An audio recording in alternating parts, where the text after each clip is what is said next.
Mesdames et messieurs, à la présentation du match numéro 2 de la série entre les Canadiens et les Nordiques.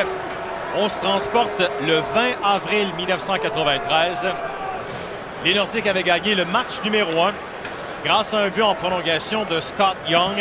Et un qui doit rebondir pour le match numéro 2, c'est Patrick Roy. Il avait été excellent pendant 57 minutes et tout s'est écroulé à la fin. Et effectivement, assurément que les deux derniers buts lui trottent encore dans la tête. J'ai bien hâte de voir la réponse de Patrick Roy. De l'autre côté, Ron Hextall, il a été tout simplement exceptionnel à partir du deuxième but du Canadien en deuxième période. L'arbitre Don Kowarski, les Canadiens qui apportent 2 changements à leur formation par rapport au match numéro 1. Mathieu Schneider n'est pas du deuxième match, il est blessé, il est remplacé par Rob Ramage. Et Mario Roberge ne joue pas, il est remplacé par Todd Ewen. Bon match numéro 2, Canadien, Nordique. C'est la demi-finale de la division Adams en 1993. Et là, Muller qui va attaquer. Muller se fait enlever la rondelle. Excellent jeu de la part de Adam Foote. Oh, qu'il a été bon le défenseur des Nordiques. Jean-Jacques Daigneault. Oh, et là, la rondelle trop loin toutefois pour Brian Bellows. Et le jeu qui va s'arrêter.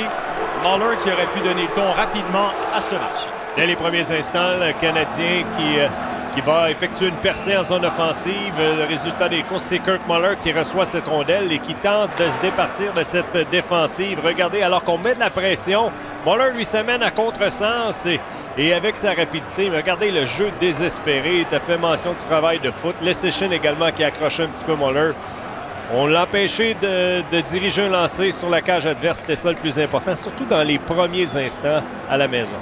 Alors, Pierre Pagé qui a aimé le courage, la détermination de son équipe dans le match numéro 1. Je vous rappelle que les Canadiens menaient 2-0 jusqu'à très tard en troisième période. Et les Nordiques ont créé l'égalité puis l'ont emporté en prolongation.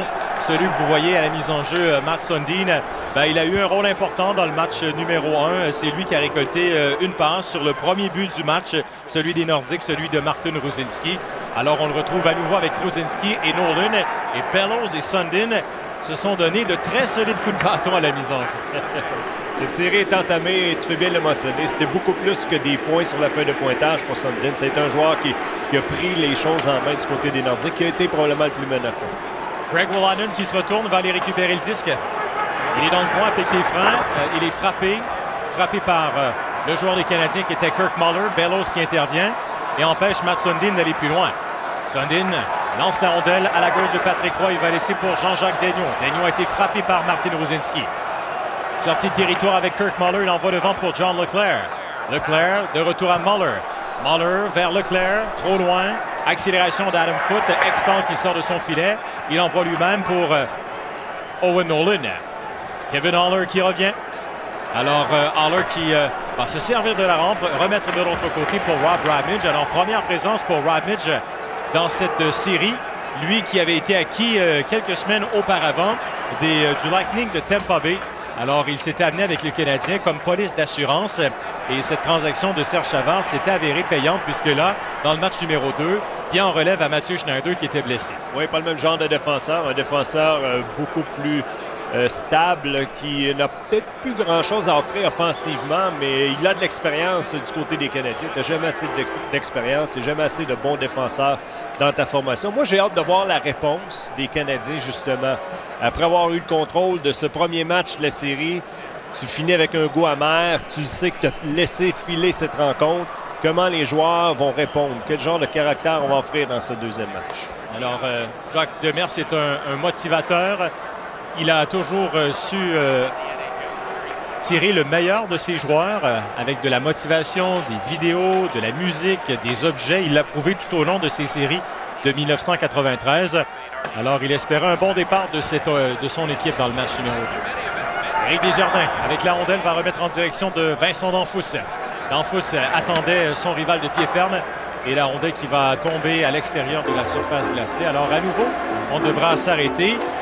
Pierre Pagé, lui, misait à nouveau sur l'offensive de son équipe et sur ses joueurs clés, les Sakic et Sundin. Oui, et des opportunités, on en a eu plusieurs dans le premier match. On a fini par la remporter, cette rencontre. Mais à certains moments, on avait une chance de revenir dans le match, de prendre les devants de la part des Nordiques. On n'a pas été en mesure de le faire dans cette première rencontre. Alors, ce qu'on aimerait vraiment, c'est de débloquer offensivement, que les unités spéciales soient en mesure de faire la différence Ils avaient marqué un but très important, le premier des Nordiques, dans le match numéro 1, et on aimerait bien que ça se poursuive dans cette deuxième rencontre à la maison. Alors, pour le faire, les Nordiques devront se défaire de l'emprise de Guy Carbonneau qui est sur la glace. Il tente de neutraliser Mats Sundin.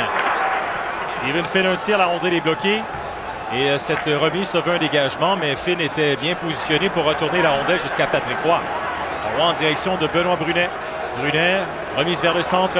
La passe à Savard. Savard qui coupe vers le centre et perd la rondelle. Il y a un contact, Carbonneau avec Cavallini. Chris Simon qui est un colosse, un dur de dur qui a bousculé les joueurs des Canadiens. Et Duchesne accroché par Brunet. Duchesne qui conserve. Duchesne qui s'avance et remet la rondelle pour Simon. Dégagement. En fait, c'est un tir. Et Roy qui doit vivre avec les amateurs qui l'ont applaudi là. Question de le déconcentrer, de vouloir le ridiculiser pour affecter sa confiance. On vous rappelle que Patrick Roy, lui, est originaire de Québec. Alors, il joue pour les Canadiens dans sa ville natale avec cette rivalité qui est là, celle entre les Canadiens et les Nordiques. Le tir et la rondelle qui va revenir à Roy. Ce dernier va provoquer l'arrêt de jeu et on va reprendre dans le territoire montréalais. Grand compétiteur, Patrick Roy. Tu fais bien de le mentionner, Félix. Lui aussi, je suis convaincu que c'est le premier. Il n'a pas aimé la fin de la première rencontre à Québec et qu'il veut se racheter en quelque sorte. Écoute, c'est quelqu'un qui, dans les grands moments, nous a habitués déjà, malgré qu'il y a quelques saisons dans la Ligue nationale, à élever son jeu d'un cran. Et ça va être le cas dans les séries, justement. On va pousser à la limite, peut-être, Patrick Roy, et c'est là qu'il va finir par répondre.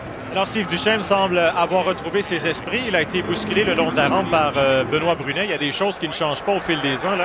Quand la porte est ouverte de cette façon, que vous êtes un joueur de hockey, que vous entrez en contact avec la bande, ça fait mal. Qu'on soit en 2020, en 1993 ou en 1969, c'est toujours la même chose. Oui, exactement. Ritchie envoie la rondelle à contre-courant. Ça se veut une passe pour Claude Lapointe. Claude Lapointe qui se bat bien. Lapointe qui va laisser pour un coéquipier. Young, bousculé par Lyle Odeline. Young veut ressortir du coin. Young toujours. Le tir, la rondelle hors cible. Mike Ritchie regarde ses options, décide de remettre plus bas. Daigneault pourchassé par Lapointe. Il y a Ritchie qui est là. Et Paul Di Pietro qui saisit cette passe est devant. Et c'est saisi par Odeline qui va se contenter de remettre devant. L'espace s'est refermé. Il n'y avait pas d'espace pour les Canadiens. Voici l'attaque. Oh! Quel arrêt! Ron Extall sur Paul Di Pietro. Ça se poursuit. Desjardins s'avance. La passe est reçue. On envoie devant et disque libre. Finalement, Extall qui va passer le message à Di Pietro. Mais Extall reprend là où il avait laissé lors du match numéro 1. Oh, ça, c'est tout un arrêt. C'est l'arrêt de la série jusqu'à présent, Ron Extall. Toujours 0-0 la marque.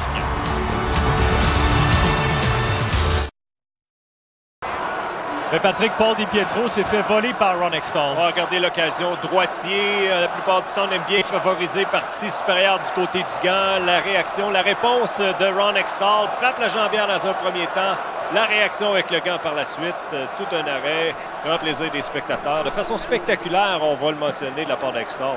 Et là, par la suite, Di Pietro est entré en contact avec le gardien et Di Pietro a été chassé 2 minutes pour obstruction, si bien que les Nordiques se retrouvent en avantage numérique. Curtis Leschyshyn remet la rondelle devant. Duchesne entre dans le territoire. Duchesne va remettre la rondelle dans le coin à Sakic. La passe.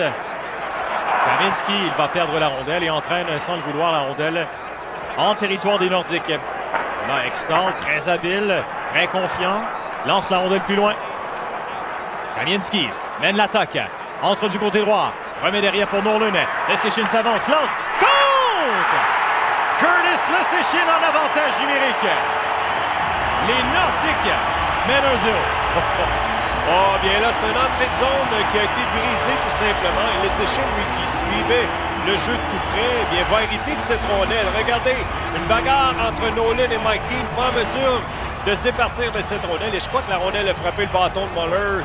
La réaction de Patrick Roy, il se dirige dans la partie supérieure et ça va donner les devants aux Nordiques. Alors, on avait marqué un but important en fin de première rencontre en avantage numérique. Eh bien là, c'est ce qui va donner les devants, c'est ce qui va donner le ton à ce match numéro 2. Curtis Leschyshyn qui inscrit son premier but en série. Ben là, les Nordiques ont les 4 derniers buts de cette série. Les 3 derniers dans le match numéro 1. Leschyshyn qui donne le ton à cette rencontre. Et les Nordiques en parfait contrôle dans cette série. Et là, les Canadiens, sûrement un doute dans leur esprit à la suite des derniers efforts de la part des Nordiques. C'est incroyable comment ça a basculé rapidement dans une série. Et c'est là d'être en mesure de bien gérer les émotions, de revenir rapidement pour le Canadien. L'adversité en fin de première partie. Et là, dès les premiers instants, première pénalité, bang! Les Nordiques qui marquent un but et qui donnent le ton à cette rencontre. Jacques Demers qui demeure très calme. Jacques Laperrière était son entraîneur adjoint. Charles Tifo était là également.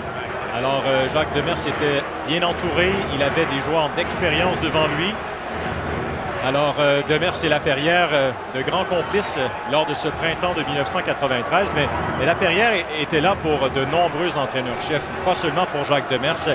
Il était là notamment pour Pat Burns. Il était là lorsque Mario Tremblay a pris la relève de Jacques Demers également. C'était un entraîneur adjoint de nature. C'était pas un entraîneur-chef, là. Non, exactement. Et ça, le meilleur travail, la meilleure situation pour un entraîneur-chef, la plupart vont te le mentionner, c'est de savoir bien s'entourer. Tout le monde doit avoir un rôle important. Dans ce cas-ci, si on parle de Jacques Demers, on parlait de motivateur, on parlait d'un entraîneur qui était capable d'aller chercher le meilleur de ses joueurs. Les entraîneurs adjoints, peut-être plus côté tactique, c'est là vraiment qu'ils avaient vraiment leur part du gâteau et qu'il y avait une partie importante des succès du Canadien, de s'adapter en plein milieu d'une rencontre. Ça, c'est vraiment la force des entraîneurs. Kirk Muller qui est sur la glace pour les Canadiens. Greg Walladon qui remet à son partenaire en défense. Moussarov, la passe devant pour Mike Ritchie. Ritchie entre, envoie pour Scott Young. Young bousculé par Kevin Haller. Leclerc. Lapointe étend le bâton, veut soutirer la rondelle à ses adversaires. Scott Young.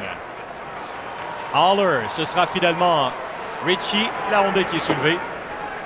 Et Rob Ramage qui revient dans sa zone. Rob Ramage avait été le premier joueur sélectionné au repêchage de 1979 par les Rockies du Colorado. N'est jamais devenu ce qu'il devait devenir parce que ce repêchage de 1979 est maintenant célèbre. Les Nordiques avaient notamment sélectionné Michel Goulet. Les Bruins de Boston avaient choisi Raymond Bourque. Mais Rob Ramage avait été le premier joueur sélectionné en 1979. Alors, si on avait à refaire certaines séances de sélection, je pense que celle-là, celle de 1979, on le ferait. Oui, exactement. C'est pour te dire comment on se fie sur du potentiel à un jeune âge, mais ça ne donne pas toujours les résultats escomptés. Il y a une belle tentative de la part de Benoît Brunet. Il a perdu la rondelle toutefois. Jean-Jacques Daigneault, cette passe est devant pour Denis Savard. Savard qui va accélérer. Il lance de loin la rondelle qui va rater. Gardonneau vers Savard. Brunet, Savard qui sont sur la patinoire. Desséchine a été frappé. Rondelle interceptée. Tire de loin. Et là, c'est Savard. Savard la passe est devant et on frappe à la porte. Carbonneau peut lancer. Même chose pour Brunet. Ce sera Daigneault. Daigneault la passe. Brunet a été menotté, n'a pu lancer. Bousculé, si bien que c'est Rosinski qui saisit. Il en va pour Sundin. Wow! Mise en échec de Savard et Sundin a perdu l'équilibre et par le fait même la rondelle. Tout est question de synchronisme. Denis Savard, beaucoup plus petit, beaucoup plus frêle que Sundin, mais tu as vu le résultat des courses quand c'est bien synchronisé. Les Canadiens s'organisent. Desjardins envoie devant. Pas beaucoup d'espace pour Todd Ewan, le numéro 36. Mike Hoff en plein centre. Le tir, la rondelle est bloquée.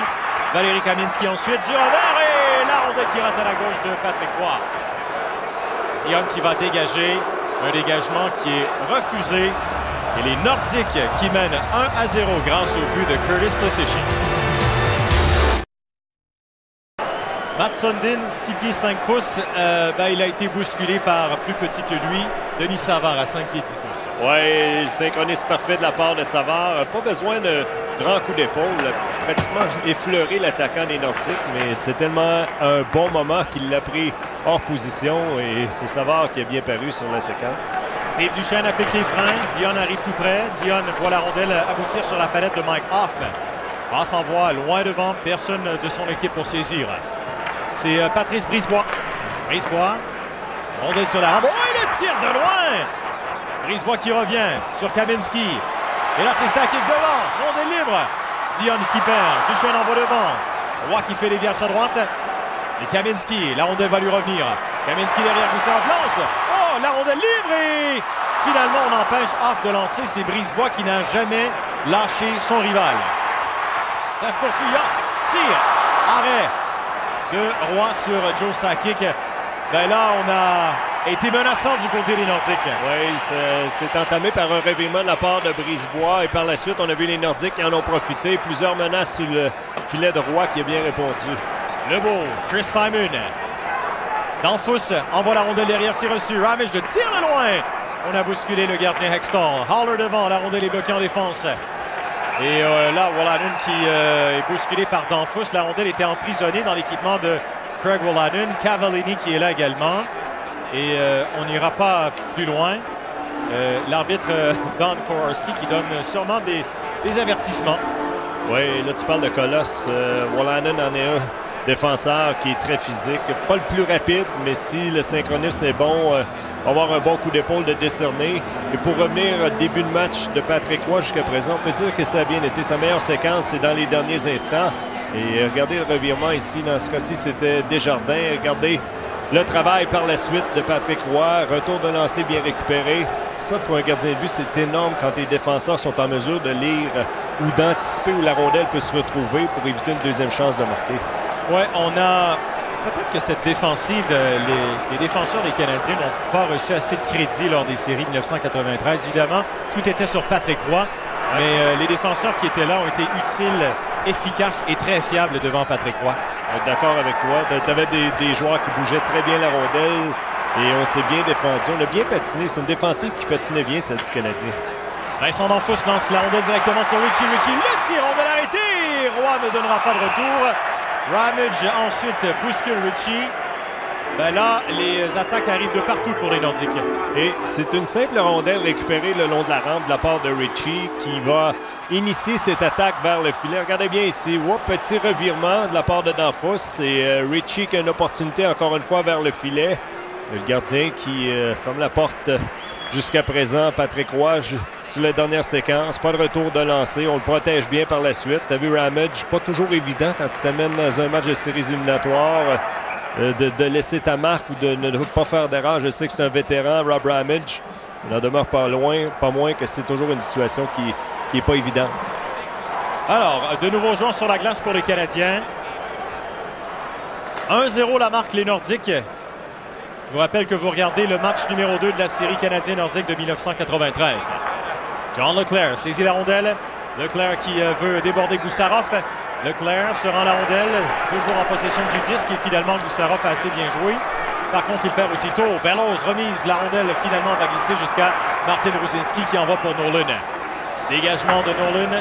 Roy qui saisit la rondelle et va laisser pour son défenseur Lyle Odeline. Sundin bousculé par Leclerc. Odeline, ça devient une passe. Sur le flanc droit, Brian Bellows, une passe, la rondelle sur la palette de Sundin. Toutefois, il perd aussitôt. Et les Nordiques qui sont dans leur zone avec Alexei Goussarov. Goussarov pour Craig Wolanin, on envoie pour Nolan. La rondelle en plein centre, une rondelle sur la palette de Bellows. Il entre dans le territoire, veut passer pour Muller. Et Goussarov a bien joué. Il a été très fiable défensivement. Sundin dégage et on apporte des changements. Desjardins saisit la rondelle. Il s'avance, remet du côté droit, une passe imprécise. Et voilà, on va siffler lorsque Finn touche au disque. C'est un dégagement refusé à la troupe de Jacques Demers.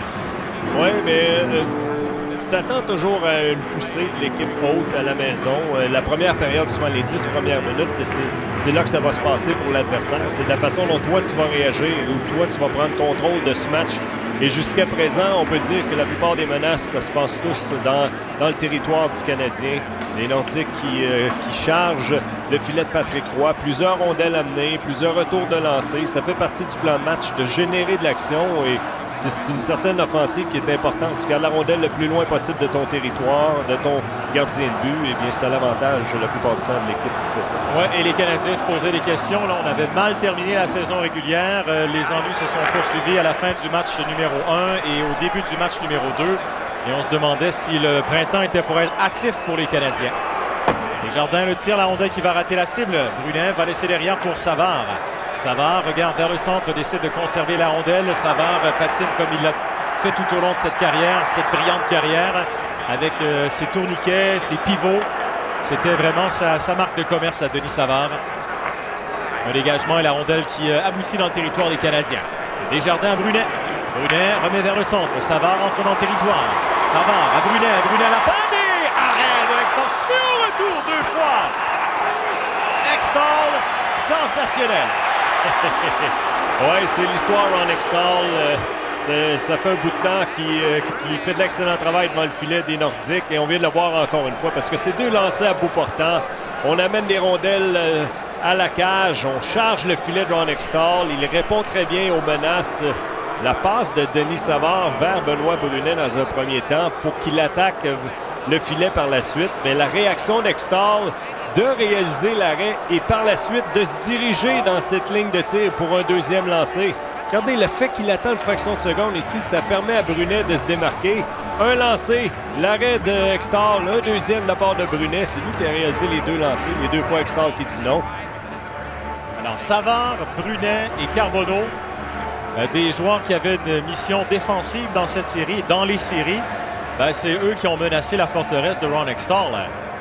Alors, Extall en parfait contrôle et finalement, les Nordiques avaient un gardien de but d'expérience qui avait connu du succès parce qu'on avait développé Stéphane Fiset qui demeurait encore jeune.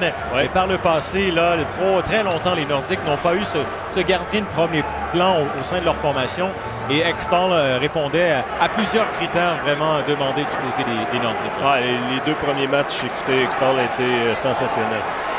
Alors, c'est Curtis Leschyshyn qui a la rondelle. Il envoie pour Adam Foote. Foote va s'avancer. Scott Young est tout près. Danfos qui intervient. La rondelle qui va revenir à Leschyshyn. Leschyshyn, la passe. Ritchie remet en retrait. Et c'est Adam Foote. Foote s'avance. Foote est très prudent, bousculé par Keane. Revirement en territoire central. Stéphane Lebeau, quelques feintes. Bousculé par Scott Young qui l'attendait en territoire central. Ravage devant. Une rondelle qui ne trouve pas preneur du côté des Canadiens. Les Nordiques s'échangent le disque.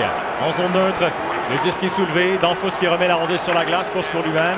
Se fait enlever la rondelle. Scott Young va s'avancer. Young lance. Compte! Scott Young vient de surprendre Patrick Roy. 2-0 les Nordiques. Eh bien ça, c'est un tir que Patrick voudrait assurément revoir. C'est une rondelle qui avait beaucoup de mouvement, qui a semblé descendre à la dernière seconde. Young, je crois qu'il était en fin de présence et ce qu'il voulait, c'était diriger une rondelle sur le filet, peut-être pour procéder à un changement. Et regardez ce qui va arriver avec cette rondelle. Roy va se faire jouer un tour. Vraiment, il a mal jugé cette rondelle. Et là, non seulement tu tirais de l'arrière 1-0, là tu viens non, la rondelle qui frappe le bâton du défenseur. Alors je me reprends et ça peut paraître banal, mais c'est une rondelle qui change de direction et la fraction de seconde des fois que tu mets à t'ajuster, eh bien cette fraction de seconde va te coûter cher, c'est ce qui est arrivé. Scott Young, but gagnant en prolongation dans le match numéro 1. Là, le deuxième but de son équipe dans le match numéro 2. Scott Young était un élément très important, peut-être pas le plus connu à l'époque par les partisans de hockey, les partisans des Nordiques, les partisans des Canadiens. Il a été très utile, Scott Young, pour les Nordiques de Québec. Il avait été acquis des Penguins de Pittsburgh pour Brian Fogarty. Alors, Fogarty qui n'est jamais devenu ce qu'il devait devenir. Rosinski, le tir, rondelle libre. Et là, les Nordiques qui continuent à attaquer. Sundin, le tir et la rondelle qui est bloquée, déviée en défense. Sundin contourne le filet. Lilo Deline envoie la rondelle pour Di Pietro. Ce sera finalement Dion. Dion s'avance. Dion la passe et Todd Ewan était attendu. Pas beaucoup d'espace. Alors Todd Ewan, le numéro 36, premier match dans cette série, prend la place de Mario Roberge. Alors Roberge est un dur à cuire. Même chose pour Todd Ewan là. Nolan, quelques feintes. Nolan qui perd l'équilibre. Desjardins qui gagne la bataille, obtient la possession de la rondelle. Passe de Desjardins, il envoie pour Muller. Leschyshyn. Simple dégagement. Et Brisebois envoie en plein centre. Muller envoie à gauche. Leclerc attendu. Il est bousculé. Adam Foote qui était là sur la rampe. Très robuste Adam Foote. Joe Sakic en ligne droite. Il va attaquer. Sakic vers le centre. Tire. Oh, et mêlé devant Patrick Roy. La rondelle sur la palette de Bellows. Beau travail de la part de Sakic. Kamienski va laisser à Leschyshyn. Remet la rondelle derrière. La passe est devant et un tir. Arrêt de Roy sur Mike Off. Alors, Roy qui garde le match à 2 buts d'écart. On est déporté défensivement de la part des Canadiens, ça y a aucun doute. Et tu fais bien de le mentionner, Roy fait son travail. La passe à Mike Off. Devant, à Sakic, ça ne fonctionne pas. Et Roy envoie pour Kevin Haller. La rondelle est interceptée. Voici Kirk Muller Ballon envoie du côté gauche et on provoque le hors-jeu. Ben, les Nordiques dominent cette première période. Ils mènent 2-0. Patrick Roy est un homme occupé en première période. Il a déjà fait face à 12 tirs contre 6 pour Ron Extall. Oui, les Nordiques sont sortis très forts. D'ailleurs, ils ont pris les devants 2-0. On sent vraiment que la confiance est revenue du côté des Nordiques offensivement. Duchesne remet la rondelle à son partenaire en défense. La rondelle va revenir à Duchesne. Duchesne applique les freins.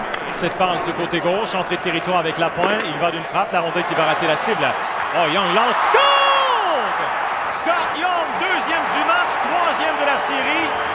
3-0 les Nordiques. Oui, une fraction de seconde de trop, je crois, dans la réaction de Patrick Roy.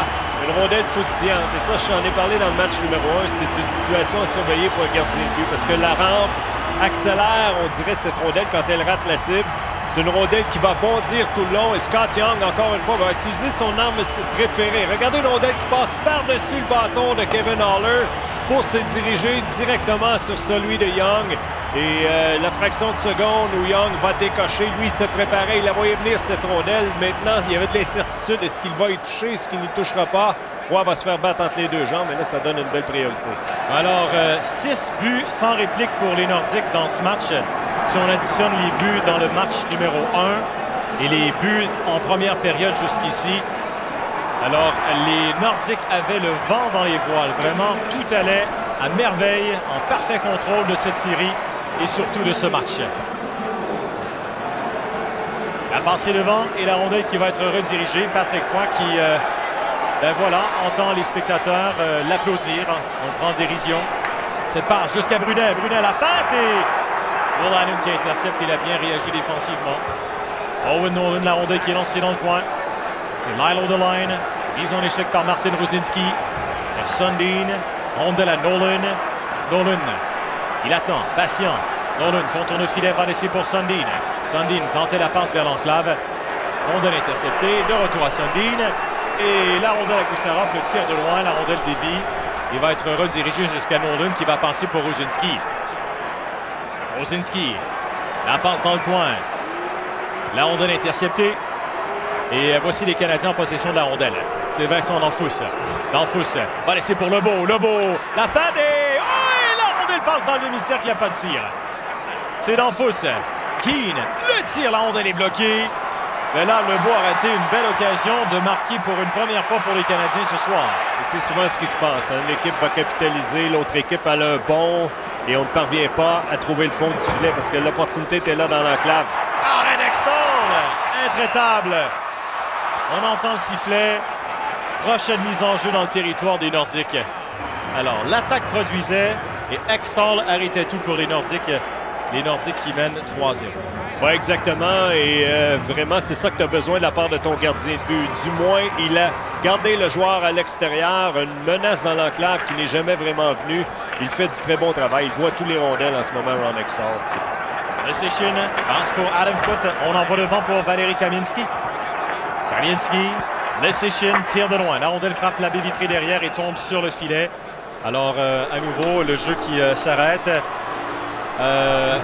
Les Canadiens retardent 3-0. Évidemment, c'est peut-être facile à analyser avec le temps, là, mais et surtout que le fait que le Canadien n'avait peut-être pas un second de calibre de Patrick Roy. Mais est-ce qu'on s'est posé la question de retirer Patrick Roy au profit d'André Racicot? Question de donner du rythme ou de secouer les Canadiens qui n'allaient nulle part dans cette série.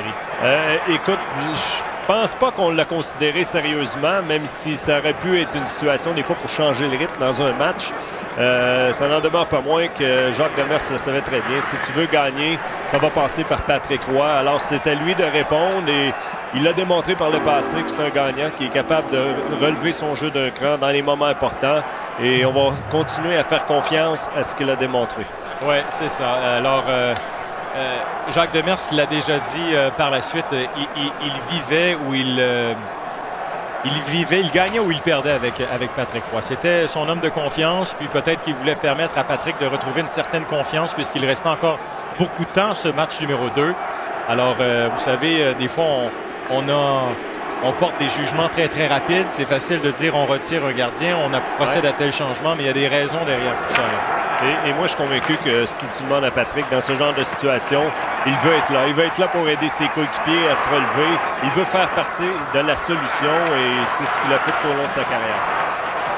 La rondelle envoyée devant. Mahler passe pour Bellows. Bellows devancé. Alors, il y a hors-jeu à la ligne bleue. On s'arrête en raison de ce hors-jeu. Extall, lui, est dans sa bulle. Ouais. Mais ça, pour les Canadiens, écoute, ça devient quand même un défi. Parce qu'Extall, c'est un gardien de but qui est très émotif. Alors, si on peut parvenir à le déranger, à aller trouver quelque chose dans son jeu, faut pas que tu le laisses vraiment contrôler le match. Faut que tu parviennes à tenter de le déranger. Il est capable de s'enflammer.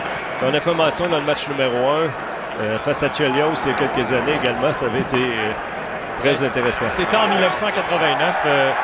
Extall en voulait beaucoup à Chris Chelios qui avait blessé Brian Propp dans la série entre les Canadiens et les Flyers. Puis dans les derniers instants du match, voilà les Nordiques qui frappent à la porte. Pour compléter mon histoire, dans les derniers instants de la série Canadien-Flyers en 1989, Extall s'était rué vers Chris Chelios et ces images ont fait le tour de la planète et sont partout maintenant sur vos différents moteurs de recherche. Ce sera Kaminski, il a la rondelle. Oh, le tir, la rondelle! Il a poussé devant. Et l'autre tir, la rondelle est bloquée en défense. Mais là, les Nordiques à nouveau qui menacent. La rondelle envoyée du côté de Sakic. Il a été trop rapide. C'est donc un hors-jeu.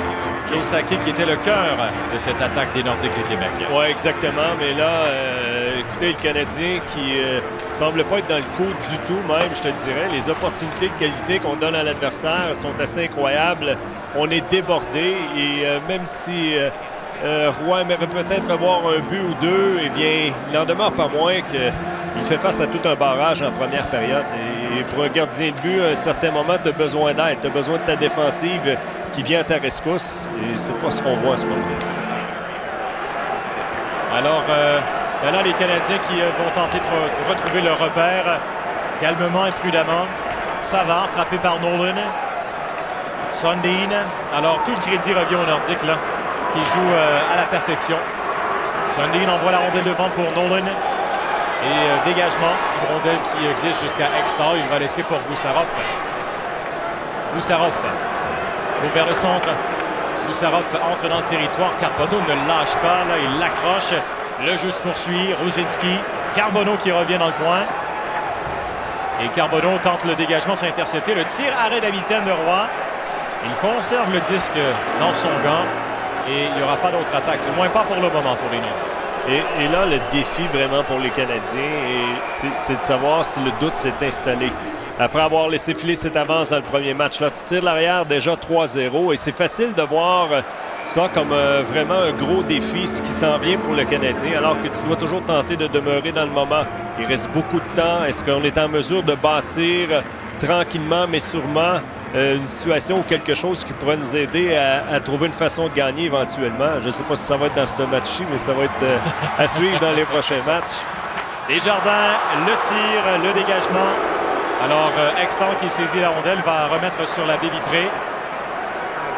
Une rondelle qui revient à Roy. Il va laisser pour Patrice Brisebois. Brisebois qui portait à ce moment le numéro 43.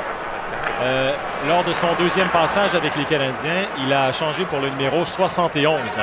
Alors, Brisebois était dans ses premiers pas dans la Ligue nationale. C'était un jeune défenseur. Il n'avait que 22 ans à l'époque. Et il a été important pour les Canadiens dans cette conquête de la Coupe Stanley. Voici l'attaque de Sakic. Finalement, on siffle le jeu qui va s'arrêter. Alors, ce qu'on vient de voir, je pense que c'est une passe qui avait franchi 2 lignes. En plein ça. Et pendant très longtemps, ce genre de jeu était arrêté. On ne pouvait pas passer la rondelle sur 2 lignes. Oui, mais écoute, ça a été planté par la Ligue nationale après, en revenant en 2005. Et regardez Sakic qui reçoit la rondelle de l'autre côté de la ligne rouge. Alors, c'est pour ça qu'il y a 2 lignes. Alors, ça a ouvert le jeu vraiment dans les dernières saisons. Tout est question d'offensive pour la Ligue nationale de hockey. C'est pour ça qu'on a décidé d'y aller dans cette direction avec le nouveau règlement. Mais dans ce temps-là, imagine comment il n'y avait pas beaucoup d'espace en zone neutre pour créer des jeux, pour créer de l'ouverture. Non, mais vous allez le voir là, tout au long de nos reportages. La passe sur 2 lignes était interdite. Les gardiens peuvent aller récupérer la rondelle dans le coin de la patinoire. Là, il n'y a pas de zone interdite aux gardiens. Des fois également, là, lorsqu'on remet la rondelle en jeu, notamment de nos jours, lorsqu'il y a une pénalité, évidemment, on reprend l'action en territoire offensif. À l'époque, on reprenait là où la pénalité s'était produite. C'était en territoire défensif. La mise en jeu était en territoire défensif. Alors, au fil des ans, tout a changé.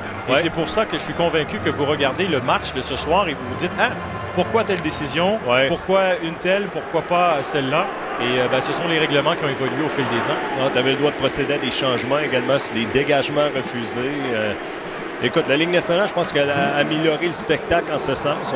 On s'ajuste lors des dernières saisons. Moi, je pense que ça va rester au statu quo peut-être pour quelques années. En zone centrale avec Martin Rosinski. Le dégagement, Lyle Odeline qui saisit. Odeline envoie à droite. La rondelle est pour Vincent Danfous qui va attaquer le filet. Là, c'est la rondelle qui rate à la droite de Ron Extall. Et un autre tir, la rondelle à la glace saisie par Craig Olainen. Olainen devant, Rosinski était rappelé au banc. Il y a des changements d'apporter par l'entraîneur-chef Pierre Pagé. Jean-Jacques Daigneault avec 26 secondes à faire à la période. Danfous va dégager. Extall sort de son filet. Envoie du revers. La rondelle est saisie aussitôt par Duchesne. Duchesne remet du côté gauche. Une rondelle devant pour Lapointe qui va dégager. On joue pour la forme. Les Nordiques sont sortis en force. Ils ont obtenu des résultats en première période et ils mènent 3-0 après 20 minutes de jeu, malgré qu'il reste 1,8 secondes à jouer. On va jouer pour la forme dans les prochains instants. Oui, mais si on regarde les 23 dernières minutes de jeu, c'est là où ça s'est passé pour les Nordiques jusqu'à présent. On est parvenu, peut-être un petit peu plus avec la prolongation, mais on est parvenu à gagner le premier match, à prendre les devants, à s'établir rapidement à la maison lors du match numéro 2. Alors, on veut passer le message que le premier match, ça n'a pas été de la chance. La situation aurait dû être différente dans les 60 premières minutes. Là, toute une période pour les Nordiques. Les Nordiques qui vont tenter d'obtenir un dernier tir. Le positionnement est important. Ritchie face à Muller. Muller à gain de cause, dégagement. Alors, on se souviendra de cette première période pour les 18 tirs au but des Nordiques contre 8 pour les Canadiens. Une période à l'avantage du Fleur de Visée. Oui, ça reflète exactement ce qu'on avait en première. Domination totale de la part des Nordiques qui ont mitraillé la cage de Patrick Roy et qui sont parvenus à le battre à 3 occasions. Et là, le défi est de taille. Le doute est peut-être installé du côté du Canadien. Les Nordiques mènent 3-0 sur les Canadiens après une période de jeu. En provenance du Colisée à Québec, vous regardez le match numéro 2 de la série entre les Canadiens et les Nordiques de 1993. Et Pierre Pagé, l'entraîneur-chef des Nordiques, est sûrement très heureux que son équipe est en mesure de construire et de poursuivre sur cette belle lancée établie à la fin du match numéro 1. Oui, c'est sûr et certain quand tu vas chercher une rencontre avec beaucoup d'émotions à la toute fin, comme les Nordiques l'ont fait dans le match numéro 1, beaucoup plus facile de motiver ses troupes de l'autre côté. Comment se relève-t-on d'une défaite crève-cœur? Eh bien, en première période, le Canadien n'a pas su rebondir. Ça, c'est sûr et certain. Et là, il y a déjà des changements d'apporter. On retrouve Denis Savard avec Kirk Muller, donc des changements apportés par Jacques Demers au début de la deuxième période. Il veut aller chercher une certaine étincelle, là. Question de revenir dans ce match qui est loin d'être perdu pour les Canadiens. C'est du moins ce qui se passait dans la tête des joueurs et du personnel d'entraîneur à l'époque. Tire de loin, la rondelle va revenir vers Brian Bellows. Kirk Muller d'une seule main. Ce sera Leschyshyn. Il est frappé par Savard. Muller avec Claude Lapointe. Leschyshyn d'une seule main vers Adam Foote. Foote qui a toujours été un défenseur fiable, robuste. Il a gagné 2 fois la Coupe Stanley avec l'Avalanche du Colorado en 1996 et également en 2001. Et ses deux fils, là, Callum et Nolan, ont été repêchés depuis dans la Ligue nationale de hockey. Ce sont des beaux espoirs, notamment avec les Devils du New Jersey et le Lightning de Tampa Bay. Une famille d'hockey et dans le cas de foot, mais un défenseur très fiable qui bloque beaucoup de lancers. Et un tir bloqué par Extall. Et là, il y a Stéphane Lebeau et Valérie Kaminski qui se sont échangés des coups. Et il y aura des pénalités là, à la suite des gestes posés par Lebeau et Kaminski. Moi, si je suis le Canadien, j'ai aucun problème avec ça. C'est-à-dire qu'on a une situation vers le filet, on va aller chercher quelque chose. Tu parlais d'étincelle un petit peu plus tôt. Tu veux créer des situations vers le gardien de but. Ron Hextall est un joueur qui peut être ciblé. Il est très émotif. Mais sinon, tu amènes les situations et on verra par la suite si on est capable d'aller chercher quelque chose de tout ça. On a besoin d'un réveil du côté des Canadiens. Comment le réveil va arriver? C'est ça qui est important. Des fois, ça peut être une mise en échec. Bien entendu, un but serait souhaité. Entre-temps, on doit bâtir sur quelque chose pour le Canadien de Montréal. Alors, ce ne sont pas les deux joueurs les plus robustes dans cette série. Kamienski et Lebeau qui sont chassés. Alors, Lebeau chassé pour un bâton porté trop élevé. Et Kamienski, lui, 2 minutes pour Udas. Ça s'est passé, là, vous allez voir, à la gauche de Ron Hextall. Exactement. Le petit coup par la suite de Lebeau sur le gardien de but. Kamienski qui s'en mêle. Moi, j'ai toujours respecté le fait que, tu l'as mentionné, ce pas des joueurs qui sont reconnus justement pour être robustes, de se retrouver dans ce genre de situation. Mais au contraire, en séries éliminatoires, tu veux voir des joueurs qui sortent de leur zone de confort, des joueurs qui sont prêts à payer le prix pour les coéquipiers. Et c'est ce qu'on vient de voir. Lebeau qui s'implique avec un petit coup de bâton. T'as Kamienski par la suite qui vient à la défense de son gardien. Stéphane Lebeau qui était un petit joueur, jamais repêché dans la Ligue nationale de hockey. Ça a été un parcours fulgurant pour Lebeau avec les Cataractes de Shawinigan. Il demeure encore l'un des meilleurs pointeurs dans l'histoire de la Ligue junior majeure du Québec. Et Lebeau, cette année-là, en 1992-93, c'était la meilleure saison de sa carrière dans la LNH. 31 buts, 80 points pour Lebeau qui vraiment avait été très important pour les Canadiens. Il ne s'est pas gêné pour souligner l'influence de Jacques Demers sur ses performances. Il a dit vraiment, il m'inspirait, il me donnait confiance. Et pour un joueur, d'avoir une petite tape dans le dos, de voir quelqu'un qui est capable de te pousser de cette façon, pour lui, ça a fait toute la différence. Brunet va laisser pour Danfos la passe devant. Et l'autre tir. Brunet qui a eu plusieurs occasions de marquer depuis le début de la série. Ouais. Brunet travaille le long de la rampe. Brunet revient, le tir à la rondelle qui dévie. Ce sera Duchesne. Duchesne la passe et dans le coin de la patinoire, Brunet qui s'est impliqué physiquement. Les Canadiens qui sortent les coups d'épaule en ce début de deuxième période. Oui, même Vincent Danfos, 2 coups d'épaule, fond de territoire également. Line, Odeline. Odeline s'avance. Il patine bien, entre dans la zone. Odeline va rater son tir. Et Odeline qui se porte en attaque, c'était quand même assez rare pour Odeline, qui était reconnu pour son travail robuste. Là, Scott Young qui intercepte la rondelle. Il menace, la passe devant et excellent jeu de Daigneault qui est venu en quelque sorte corriger son erreur. La rondelle à Hextall. Il va laisser pour Boussarov. Boussarov attend. Et là, on calme le jeu avec Duchesne qui s'avance. Duchesne, la passe est pour Scott Young. Une rondelle tout près pour Ramage. Young. Daigneault ensuite. Daigneault, cette passe est devant. Ryan Bellows. Bellows tente la feinte et Foot ne lui laisse pas d'espace. Intervention de Hextall qui relance l'attaque. Sundin va attaquer. La feinte. Sundin s'en va sur la rampe. Sundin, la passe est derrière Foot. Il lance de loin un tir raté. Mulder s'empare du retour. Mulder s'avance.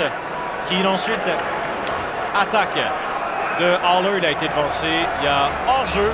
Bon départ pour les Canadiens en ce jeune début de deuxième période. Le jeu qui reprend au Colisée à Québec. Les Canadiens n'étaient pas reconnus pour leur robustesse là, à l'époque, mais les talentueux joueurs des Canadiens donnent beaucoup de coups d'épaule depuis le début de la deuxième période. Oui, implication, ça a été le mot d'ordre, je suis convaincu, dans le vestiaire de la part des Canadiens. On doit donner une réponse à un certain moment, à un certain point face aux Nordiques. Cavallini le tire et la rondelle va revenir devant et le tir de Simon. La rondelle qui rate. Et on envoie vers Craig Woladen. Woladen, dégagement. Roy qui sort de son filet va laisser pour Kevin Haller. Keane. Ramage. Long jeu devant. Woladen est retenu, ralenti par Gilbert Dionne. Mike Keane arrive à temps. Keane envoie la rondelle derrière. Desjardins s'avance. Le tir arrêt. Et là, on va se bousculer. Et là, je regarde là, Carbonneau avec Keane et Dionne. Ces changements de trio se poursuivent pour Jacques Demers qui est vraiment là en quête d'une étincelle de la part de ses joueurs. Oui, exactement. On va aller chercher ce prochain but, temps important. Et on va y aller de combinaisons différentes, c'est sûr et certain, pendant que de l'autre côté, bien, Pagé, lui, peut profiter du fait qu'il a une avance de 3 buts, peut rouler ses 4 trios et avoir une certaine confiance en ce qui se passe sur le patinoire du côté du Canadien. Mais là, on sent un petit peu l'esprit de panique dans le sens qu'il faut trouver une solution. On est en quête de solution du côté du Canadien et c'est pour ça que Jacques Demers s'amuse avec ses trios en ce moment. Là, c'est Brunet avec Lebeau et Danfous. Lebeau qui va être... qui va se positionner. Il va faire face à Mats Sundin. Alors, les Nordiques qui perdent la mise en jeu. Le tir de loin, la rondelle est bloquée. Et c'est Foot. Plus loin, à gauche, ce sera Owen Nolan. Dégagement. Patrick Roy laisse la rondelle pour Éric Desjardins. Desjardins s'avance vers la rondelle. Plus loin, finalement, ce sera saisi par Brunet. Brunet laisse en retrait. Lebeau, le tir arrêt. Hextall. Un arrêt vraiment unique en soi. Mais le plus important, c'est que la rondelle n'est jamais entrée dans le filet. Ah, il a réponse à tout. Son positionnement, c'est question de positionnement quand tu joues avec cette technique. Et jusqu'à présent, il est placé à la bonne place au bon moment. Nolan entre à gauche avec Brisebois qui le surveille. Nolan devant et Desjardins qui envoie jusqu'à Danfous. La passe est complétée. De Lebeau à Danfous, on envoie Brunet. Brunet attendu par la main gauche de Wolainen. Sundin tente la passe, la rondelle qui dévie. Ce sera Claude Lapointe. La foule réagit. Il accélère. Lapointe est obligé d'aller dans le coin, bousculé par Lyle Odeline. Et Odeline, là, insiste, appuie sur la tête de Lapointe. Et on arrête le jeu, non pas pour signaler une pénalité, mais on va reprendre dans quelques instants. Alors, Odeline, qui était un défenseur apprécié, son sourire et son calme inspiraient confiance auprès de ses coéquipiers. Intimidant, je te dirais. Craint de l'adversaire, bien entendu, parce qu'il ne semblait pas avoir peur de rien. Absolument pas. Muller n'allait nulle part. Ce sera justement Odeline qui passe à son partenaire Jean-Jacques Daigneault. Denis Savard avec la pointe devant. Un tourniquet tenté de la part de Savard. Bellows ensuite. Et Scott Young accroché par Bellows. Young, il a 3 buts dans la série. Un tir de loin. La rondelle qui va rater la cible. Kaminski qui s'avance. Daigneault avec Kaminski. Daigneault est tombé. Kirk Muller. Muller, la passe est interceptée par Joe Sakic. Sakic voit Savard s'emparer de la rondelle. Entre par le centre. Bellows, le tir, la rondelle est bloquée. Et Kaminski va remettre en retrait pour Joe Sakic. Sakic envoie pour Kaminski. À Sakic. Sakic, il perd la rondelle, tire, parvient à lancer, arrêt le Roi. Alors Sakic remet devant et la rondelle est interceptée. C'est agréable de voir Sakic lancer sur Roy. Parce que Roy et Sakic, les deux ensemble, ont gagné 2 Coupes Stanley avec le Colorado. 96 et 2001. Et les deux étaient spectaculaires, importants. Les colonnes vertébrales de cette équipe de l'Avalanche du Colorado. Et c'est Sakic, justement. Il est sur la rampe. Dion, Finn, le tir de loin. Et Gilbert Dion qui va s'avancer. Un coup de bâton. Keane. La rondelle sur la palette de Duchesne. Duchesne, dégagement. Il est rappelé au banc des siens. Brisebois, le premier à se replier. Il envoie devant. Carbonneau, la frappe. Un dégagement. Adam Foot veut réagir. Ce sera Dion avec Chris Simon. Voici Cavallini. Cavallini. Un dégagement. Patrick Roy ne peut immobiliser le disque. La rondelle bondissait. Chris Simon ensuite veut laisser pour un coéquipier. Carbonneau est là. Aidé par Mike Keane. Leseshin qui reçoit. Simon ensuite. Du revers, dégagement. Kevin Haller. Haller. La passe, c'est reçu. On progresse du côté des Canadiens. Avec Dion en ligne droite. Dion court vers le centre. Plaqué par Leseshin. Ramage entre. Bâton dans les airs. Ramage qui tombe. Et les spectateurs qui réagissent. Chris Simon. La frappe. Arrêt de Roy. Il remet la rondelle en jeu. Alors, les Nordiques également étaient capables de répliquer au niveau de la robustesse. Oui, bien, côté gabarit, je pense que l'avantage va aux Nordiques. Tu regardes le trio de Sundin, Simon, Cavallini, c'est des gros gaillards. Mais en ce moment, les Nordiques ont juste besoin de jouer leur match sans être spectaculaires. C'est ça la différence. C'est ça le privilège d'avoir une avance de 3 buts. Voilà l'homme qui saisit derrière Ekstall. Ekstall à Goussarov. Goussarov C'est passe à Ruzinski. Ruzinski qui attend. Oh, Brunet qui intercepte ce revirement. Danfous. Danfous attend. Une passe. Le tir bloqué. Brunet ensuite. Oh, et la rondelle qui revient dangereusement. De retour à Brunet. Brunet envoie devant la rondelle qui bifurque sur les patins de Ruzinski. Et c'est Nolan qui accélère. Nolan entre sur le flanc gauche. Il lance. Arrêt de Roy. Danfous voulait s'emparer de la rondelle, n'a pu le faire. Il va le faire là. Voici Danfous. Il disputait à ce moment une première saison avec les Canadiens. Danfous lui-même récupère la rondelle qui était libre. Et Joe Sakic qui s'empare de la rondelle. Sakic. Young fait le tir. Young toujours. La passe et rondelle libre. Un tir. On vient de frapper le poteau. Steve Duchesne qui frappe le poteau. Il aurait pu faire 4-0. Ah, c'est tout un lancer. Il avait pris la place dans l'enclave et il avait battu le gardien. Et pas le poteau. Desjardins ensuite. Extall sort de son filet. Cherche à rejoindre un coéquipier. C'était Ritchie. Ritchie. Scott Young. Young entre en contact avec Desjardins. Bellows est derrière. Bellows laisse pour Muller. Savard était de reculons. La rondelle à Ramage. Tire de loin, la rondelle est bloquée. Claude Lapointe. Lapointe s'avance. La passe avec Scott Young. Young qui fait sûrement douter les Canadiens lorsqu'il s'élance, lorsqu'il donne l'impression qu'il veut lancer, il veut y aller d'un tir frappé.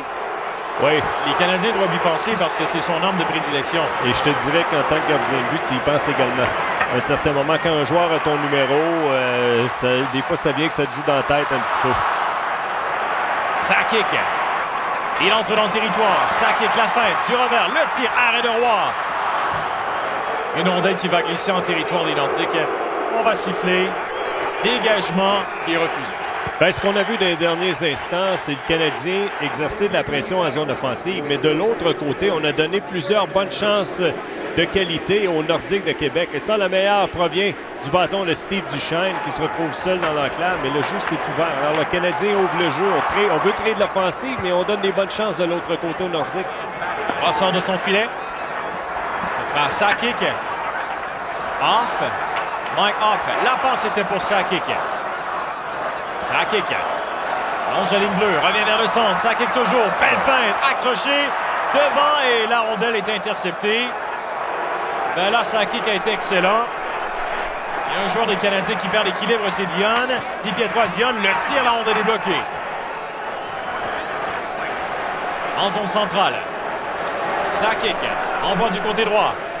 Kaminski la feinte. Sakic reçoit le tir. Arrêt. 2 fois Patrick Roy au dépend de Joe Sakic. Hold the line.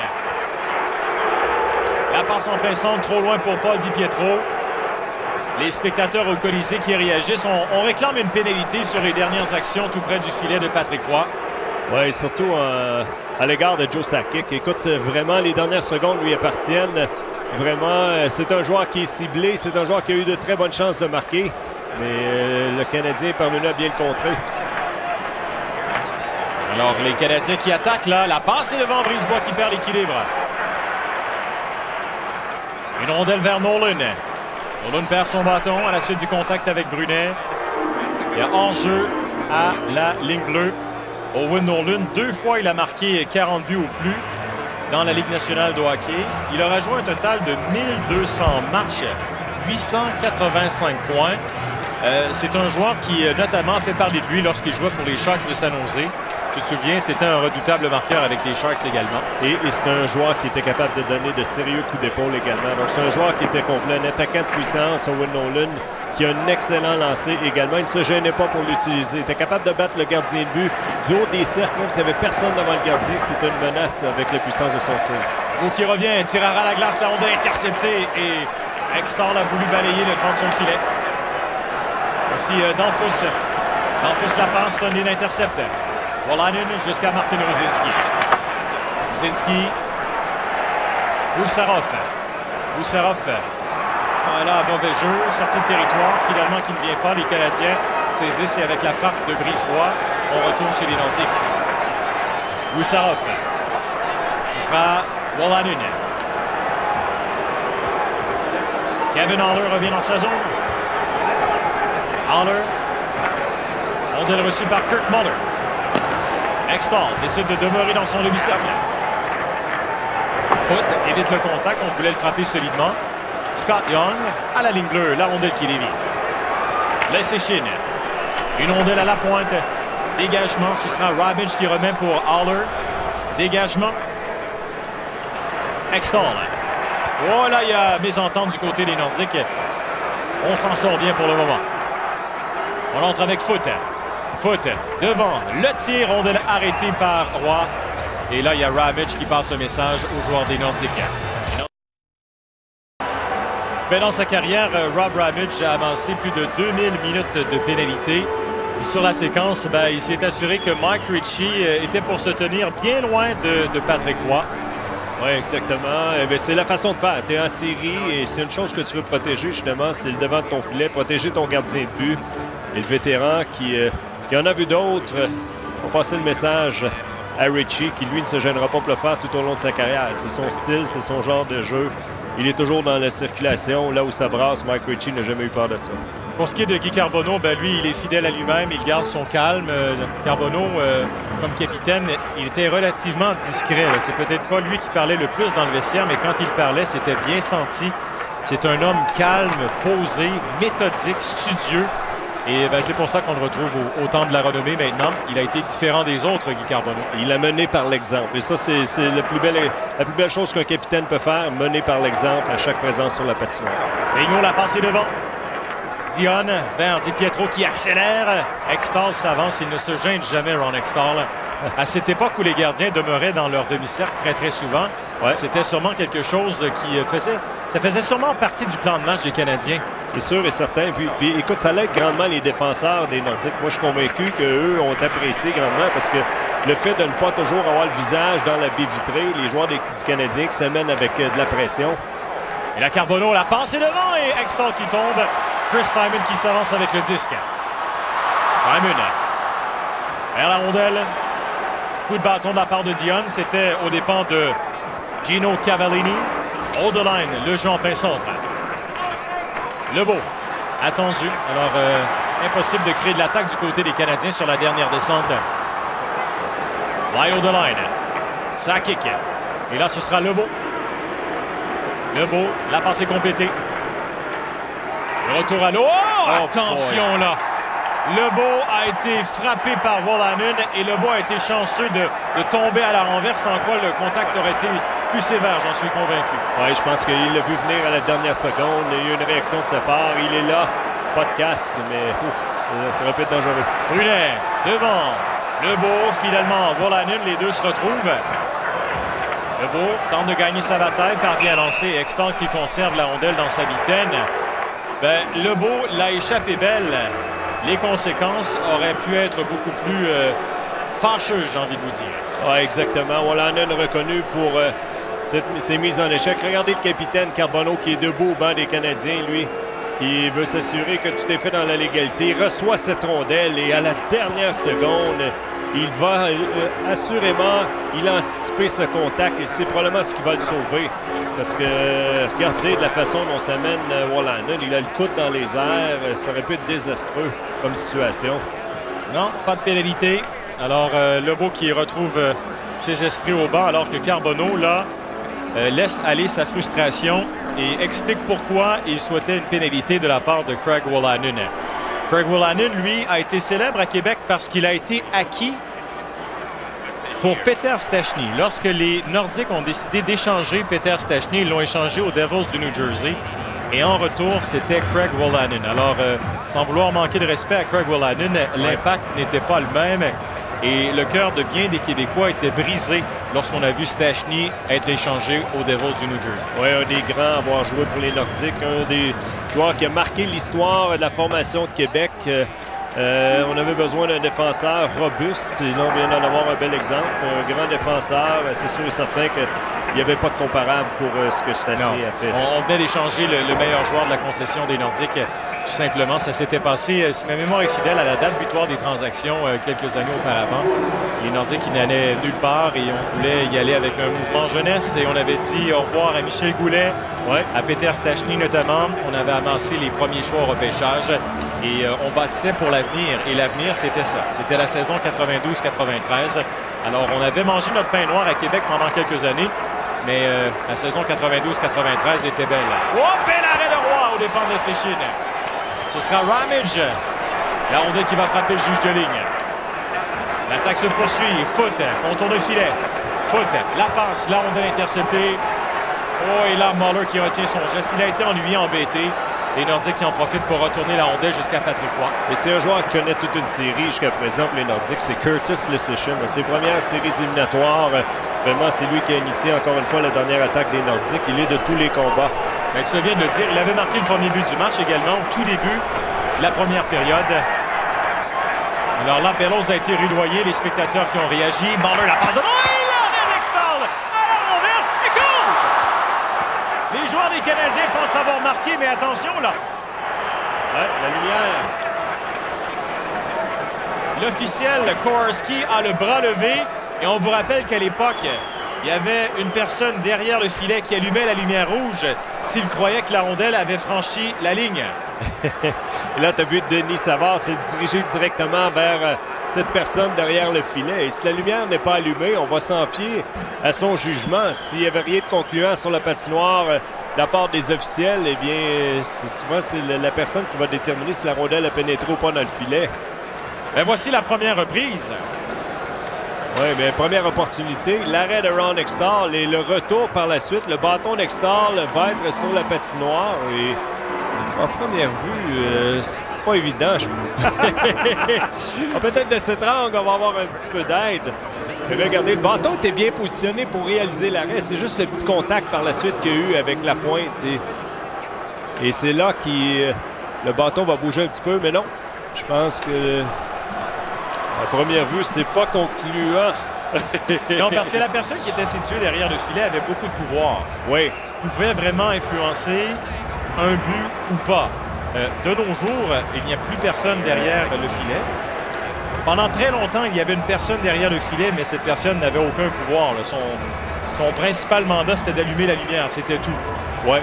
Alors que là, on va se consulter. Et dois-je vous rappeler que la technologie, en 1993, n'était pas la même. Mais on tentait de rendre une décision honnête, juste et sans parti pris, évidemment. Oui, exactement. Mais c'est pour ça que peut-être le travail des juges de but à un certain moment, on a décidé d'y aller, de préférer la technologie, la caméra. Parce que de cet angle, à un certain moment, t'en déduis que la rondelle a peut-être pénétré dans le filet, mais on ne le voit pas. On ne voit pas cette rondelle pénétrer dans le fond du filet. Même aujourd'hui, ce serait probablement pas concluant et ce serait peut-être la même décision. Alors, on vient de confirmer, vous avez pu entendre la foule qu'il n'y avait pas de but. On demeure à 3-0 pour les Nordiques.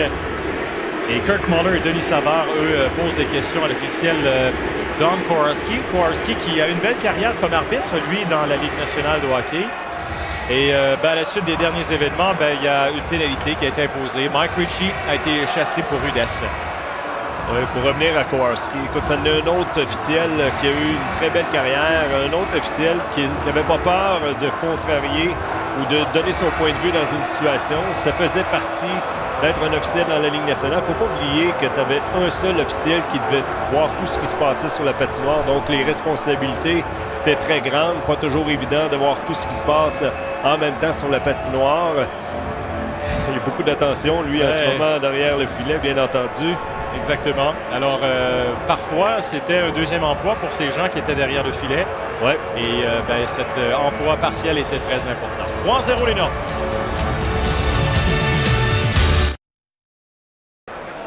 Nous sommes de retour. Les Canadiens qui sont en avantage numérique pour la première fois de la rencontre. La deuxième fois de la série. Kirk Muller opposé à Claude Lapointe. Usarov va dégager. La rondelle va revenir à Éric Desjardins. Intercepté au passage par Scott Young. Encore lui, là. Oui. Vraiment, c'est le joueur par excellence jusqu'ici pour les Nordiques. 3 buts déjà offensivement. Il venait de voir son travail en défensive. Brisebois, la passe. On entre, on remet en retrait pour Bellows. Desjardins qui arrive à temps.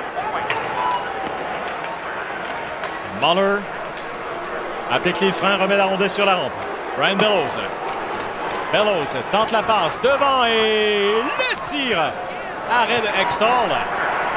La pointe ne peut dégager. Desjardins envoie pour Brisebois. Brisebois à Desjardins. On envoie Bellows. Bellows. Tranquillement, prudemment. Donne des directives tout en gardant la rondelle. Envoie le disque à Desjardins. Desjardins vers Bellows. La rondelle qui va filer, glisser jusqu'à Brisebois. Dionne. Brisebois. Et c'est la pointe. La pointe qui s'avance. La pointe toujours, il est habile et ne lancera pas. Conserve la rondelle et coule des secondes. La pointe soulève la rondelle et l'envoie profondément. Les spectateurs apprécient le travail de Claude Lapointe en infériorité numérique. Ils ont raison de le faire. Écoute, il a contrôlé le jeu pratiquement pendant 30 secondes. Bellows du revers. On envoie la deuxième unité en avantage numérique pour les Canadiens. Lebeau avec Danfous. Lebeau, faute. Danfous ressort avec la rondelle. Il est derrière le filet. 18 secondes à la pénalité à Mike Ritchie. Danfous avec Leséchine. Lebeau envoie derrière pour Ramage qui, non, ne peut conserver. Sundin qui s'empare de la rondelle. Le grand Suédois, quelques feintes. Le tir, la rondelle est repoussée par Roy. Et la pénalité à Ritchie est terminée. On est à égalité numérique, les Nordiques qui ont résisté. Danfous. Rondelle qui est soulevée. Extens se dirige vers la rondelle. L'envoie contre la rampe. Danfous. Une rondelle récupérée par les Nordiques, ce sera Sundin. Il passe pour Valérie Kamienski. Kamienski toujours. La passe. Oui, bel arrêt de Roy au départ de Matt Sundin, alors que Haller enlève le casque à Mike Ritchie. Qui est là encore une fois devant Patrick Roy. C'est Mike Ritchie qui se dirige au filet à chaque opportunité qu'il a. Il s'est fait un nom rapidement dans la Ligue nationale, un joueur combatif, un joueur qui est impliqué. Et le talent, encore une fois, pour revenir à la séquence de Kamienski et Sundin. Regardez la façon dont on va se donner du temps, où on va prendre l'espace de la part de Kamienski, pendant que Sundin, lui, n'hésite pas, se dirige directement au filet. Alors, gardien de but, Roy doit être très alerte, c'est ce qu'il fait. Lancer sur réception de la part de Sundin. Bon positionnement. Regardez le petit co-visage par la suite de Kevin Haller. Et ça, tu le sais, les officiels, à un certain moment, ils laissent passer certaines choses et les joueurs sont toujours sur la limite. Hein? Et des fois, on peut se faire prendre, mais il faut faire attention, bien entendu, surtout en fin de période. Oui, et la limite n'était pas la même en 1993 qu'elle ne l'est en 2020. Les façons de faire ont complètement changé et les joueurs savaient évoluer, naviguer à travers les alénas de ce qui se passait chez les arbitres dans ces années-là. Rosicki avec son patin aux prises avec Odeline. L'officiel doit se déplacer, visant l'échec de Carbonneau. C'est au départ d'Owen Nolan. Daigneault sur la rampe. Disque est soulevé. Ça devient une passe pour Benoît Brunet. Un contre un avec Duchesne. Brunet, une passe. Le tir, arrêt. Bel arrêt de Hextall. Une deuxième fois au départ de Carbonneau. Et on empêche Carbonneau de revenir vers le gardien. Et Keane qui protège son capitaine. Les Nordiques ne se laissent pas impressionner. Et je veux revenir à Ron Hextall encore une fois parce que fin de période, des opportunités de la part des Canadiens dans l'enclave, des tirs à bout portant et le gardien qui répond à tout. Et regardez bien ici, c'est Carbonneau, un bon lancer, la réponse de Ron Hextall et le retour par la suite. Ce qu'il fait bien, c'est qu'il se retrouve sur la patinoire et le bas du filet, il le camoufle très bien. Et souvent, on va le voir, les deux jambes sur le côté, étendu que tous sont longs. Mais en bout de ligne, il étouffe toujours la menace à un certain moment de la part des Canadiens. Puis ça, c'est peut-être son meilleur arrêt du match.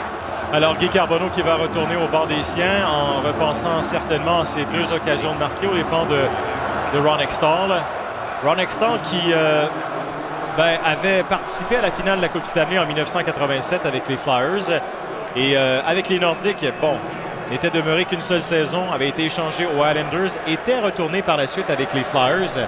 Et par le fait même, était retourné en finale de la Coupe Stanley, Ron Hextall, avec les Flyers en 1997, alors qu'Éric Lindros était la principale tête d'affiche des Flyers. C'est contre les Détroit, contre Détroit, je pense, à ce moment-là. Ouais. C'est la première Coupe cette année des Red Wings, là, en fait, celle qu'on attendait depuis très longtemps. Là. Ouais. La première de 2 de suite pour les Red Wings. Alors, c'est ça, Ron Hextall qui... et par la suite a pris sa retraite quelques temps après cette présence en finale de la Coupe Stanley. N'aura pas duré éternellement non plus dans la Ligue nationale de hockey. Et par la suite, Hextall s'est dirigé dans le management là, comme dirigeant. Il a été notamment directeur général des Flyers de Philadelphie et il a été dans l'organisation des Kings de Los Angeles. Bref, il a eu une belle après-carrière. Sundin, la feinte. Sundin, finalement, il perd et Brisebois qui va saisir la rondelle.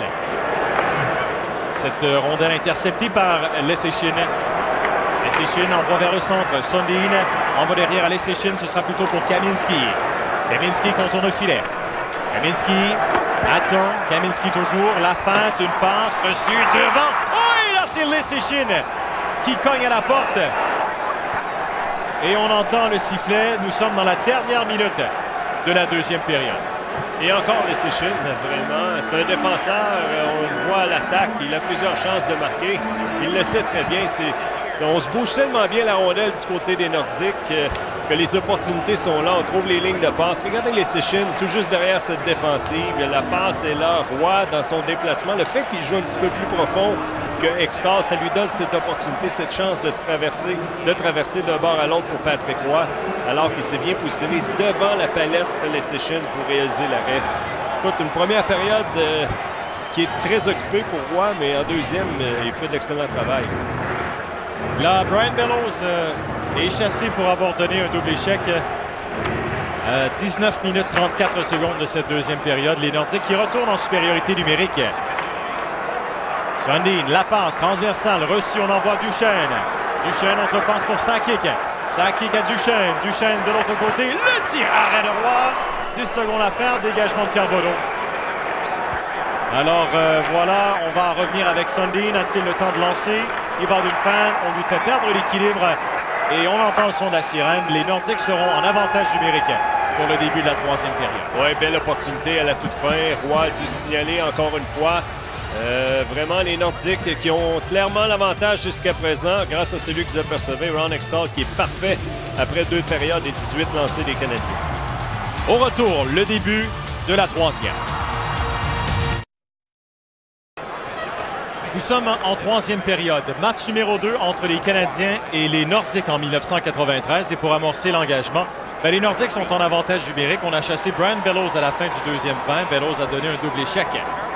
Roy qui va laisser la rondelle pour Desjardins. Desjardins tente de toutes ses forces de dégager. Et voilà qui est fait. Hextall va remettre pour Duchesne. Duchesne qui a frappé le poteau un peu plus tôt dans le match. Duchesne s'avance. Duchesne. Cette passe est pour Sundin. Sundin. Accroché par Carbonneau. Carbonneau travaille bien. Sundin qui conserve la rondelle. Sundin est derrière le filet. Sundin tente la passe. Devant. Oh, et l'arrêt de Roy au dépend de Sakic. Sakic qui remet jusqu'à la ligne bleue. Rondelle jusqu'à Ritchie. Odoline et Nolan sont de retour dans la mêlée. Les deux avaient été chassés. Ça se passait à la fin de la deuxième période. Dégagement, alors un dégagement qui est complet. Voici la suite de l'avantage numérique pour les Nordiques. Là, c'est un moment qui est très important dans le match. Il n'y a aucun doute, le Canadien. Tu ne peux pas te permettre de donner rien à l'adversaire. Duchesne, Muller. La rondelle à Rosinski. Il accélère, il est rapide. Rosinski veut revenir devant. Et il s'est finalement rendu au filet, mais échappe la rondelle. Kaminski. Kaminski la passe. 10 secondes à faire à la pénalité. Scott Young envoie la rondelle au point d'appui. En déplacement, c'est Duchesne. Cette passe est complétée. Kaminski, plus bas. Rosinski lance et la rondelle qui rate. Et Brian Bellows est de retour dans la mêlée. On est à 5 contre 5. Duchesne applique les freins. Duchesne, cette passe. Se sert de la rampe pour remettre à Nolan. De retour à Duchesne. Duchesne envoie devant. C'est un dégagement qui est finalement refusé au Nordique. On va reprendre avec une mise en jeu près du filet de Ron Hextall. Le Canadien vient de s'en sortir. Début de troisième en ce moment. Est-ce qu'on est capable d'aller chercher un petit but? On va tenter. Et ça, c'est souvent le message. Peu importe la formation avec laquelle j'ai disputé. On sépare en tranches de 5 minutes. On remporte la première tranche de 5 minutes et on bâtit par la suite sur du positif. Ça, c'est une des opportunités, peut-être la meilleure du côté des Nordiques. La réaction de Roy après qu'une rondelle est traversée directement dans l'enclave. Il a bien réagi, il est assez occupé. 32 lancés après 2 périodes pour les Nordiques face à Roy. Alors que Joe Sakic, lui, en était à ce moment-là sa 5e saison avec les Nordiques. Il était âgé de 23 ans. Il était le capitaine. C'était le cœur et l'âme de cette formation. Il avait vécu les années de misère des Nordiques. Parvenait quand même individuellement à avancer plus de 100 points par saison. Mais collectivement, les Nordiques avaient une équipe qui terminait dans les bas-fonds. Et ce, malgré les bonnes performances de Joe Sakic. C'est ce qui rendait ses performances vraiment étincelantes et surprenantes. Vesichin, la passe. Sundin. Danfos ensuite. Danfos cette passe. Il est bousculé au passage par Nolan. Attaque des Canadiens. Oh, la rondelle devant. Extall qui tombe et la rondelle est dans le coin sous Nolan qui se relève. Danfos également est tombé. Danfos le tire. La rondelle était dans les airs. Et c'est Jean-Jacques Daigneault qui revient à sa ligne bleue. Daigneault. La rondelle lui revient. Daigneault envoie devant pour Danfos. Danfos droit devant. Il a bien pensé en direction de Kirk Muller. Muller qui retient Kaminski. Muller va laisser pour John Leclerc. Leclerc, il est frappé solidement par Adam Foote. Leclerc qui a été relativement discret jusqu'ici là, dans cette jeune série entre les Canadiens et les Nordiques. Quelques bons coups d'épaule, mais c'est vrai qu'on n'a pas vu grand-chose de la part de Leclerc. Par contre, Foote, celui qui a donné un bon coup d'épaule, il est bien présent. Joe Sakic. Sakic envoie devant. Accélération de Mike Hoff. Patrick Roy très loin dans le coin. Remet de l'autre côté. Doit revenir rapidement. Et cette passe est pour John Leclerc. Craig Wolanin ensuite. Attendu à la ligne rouge. Il est frappé. Dégagement. Roy intervient. Va laisser pour Éric Desjardins. Desjardins. À la ligne bleue, le tir. Extant qui remet la rondelle en jeu. Et sans hésiter, envoie de l'autre côté. Leclerc travaille le long de la rampe. La pointe jusqu'à Mike Ritchie. Ritchie à Scott Young. Young entre. Le tir. Ça rate. Puissant mais imprécis pour Scott Young. Rob Ramage. Ramage est dans le coin. Ramage, la pointe. Et là, ce sera Carbonneau. Il y a la chute de 2 joueurs. Le sifflet se fait entendre pour garder Canadiens Nordiques en 1900. Je vous invite à porter attention aux différents pointages là au bas de votre écran. C'était des matchs qui étaient en cours au même moment que celui canadien-nordique. Et les Sabres de Buffalo qui menaient dans le deuxième match face aux Bruins à Boston. Les Sabres qui menaient déjà 1-0 dans la série. Les Sabres étaient sur le point de réaliser l'exploit d'éliminer les Bruins qui avaient terminé au 2e rang du classement général. Alors, il y avait eu plusieurs surprises lors du premier tour des séries de 1993. Oui, mais ça a ouvert la porte en quelque sorte pour le Canadien à un certain moment. Et ça fait partie des séries. On ne sait jamais ce qui peut arriver sur la patinoire. Oui, les Bruins, les Blackhawks, les Nordiques et les Red Wings, des équipes qui avaient terminé en top 5 des meilleures équipes de la Ligue, avaient été éliminées au premier tour. Rien de moins. Et là, ce sera Carbonneau. Cette passe et la rondelle est redirigée vers Duchesne. Duchesne à la ligne rouge. Une rondelle dans les airs et une rondelle qui se retrouve chez les spectateurs. Alors, prochaine mise en jeu dans le territoire des Canadiens. On va revoir la dernière attaque. Alors, oui, regardez, une situation de 4 contre 2. On a tenté d'aller d'une passe transversale d'un côté à l'autre. On a fait bouger le gardien Patrick Roy et ça, c'est le fait qu'on a cette offensive. Hein. Tu as des joueurs qui sont créatifs. On a de jeunes joueurs du côté des Nordiques qui n'ont pas peur de tenter des choses, tenter des situations. Moi, quand je vois Matt Sundin jouer, il joue de l'excellent hockey en ce moment du côté des Nordiques. Et ça, j'avais été un petit peu déçu pour les Nordiques quand on l'a échangé contre Wendell Clark. Je sais que Wendell Clark, c'est un très bon joueur de hockey, mais il est en fin de carrière, alors que Sundin, on l'a vu tout au long de sa carrière, ce qu'il est en mesure de faire. Ben, les Nordiques voulaient du caractère et savaient que Wendell Clark était un joueur de caractère.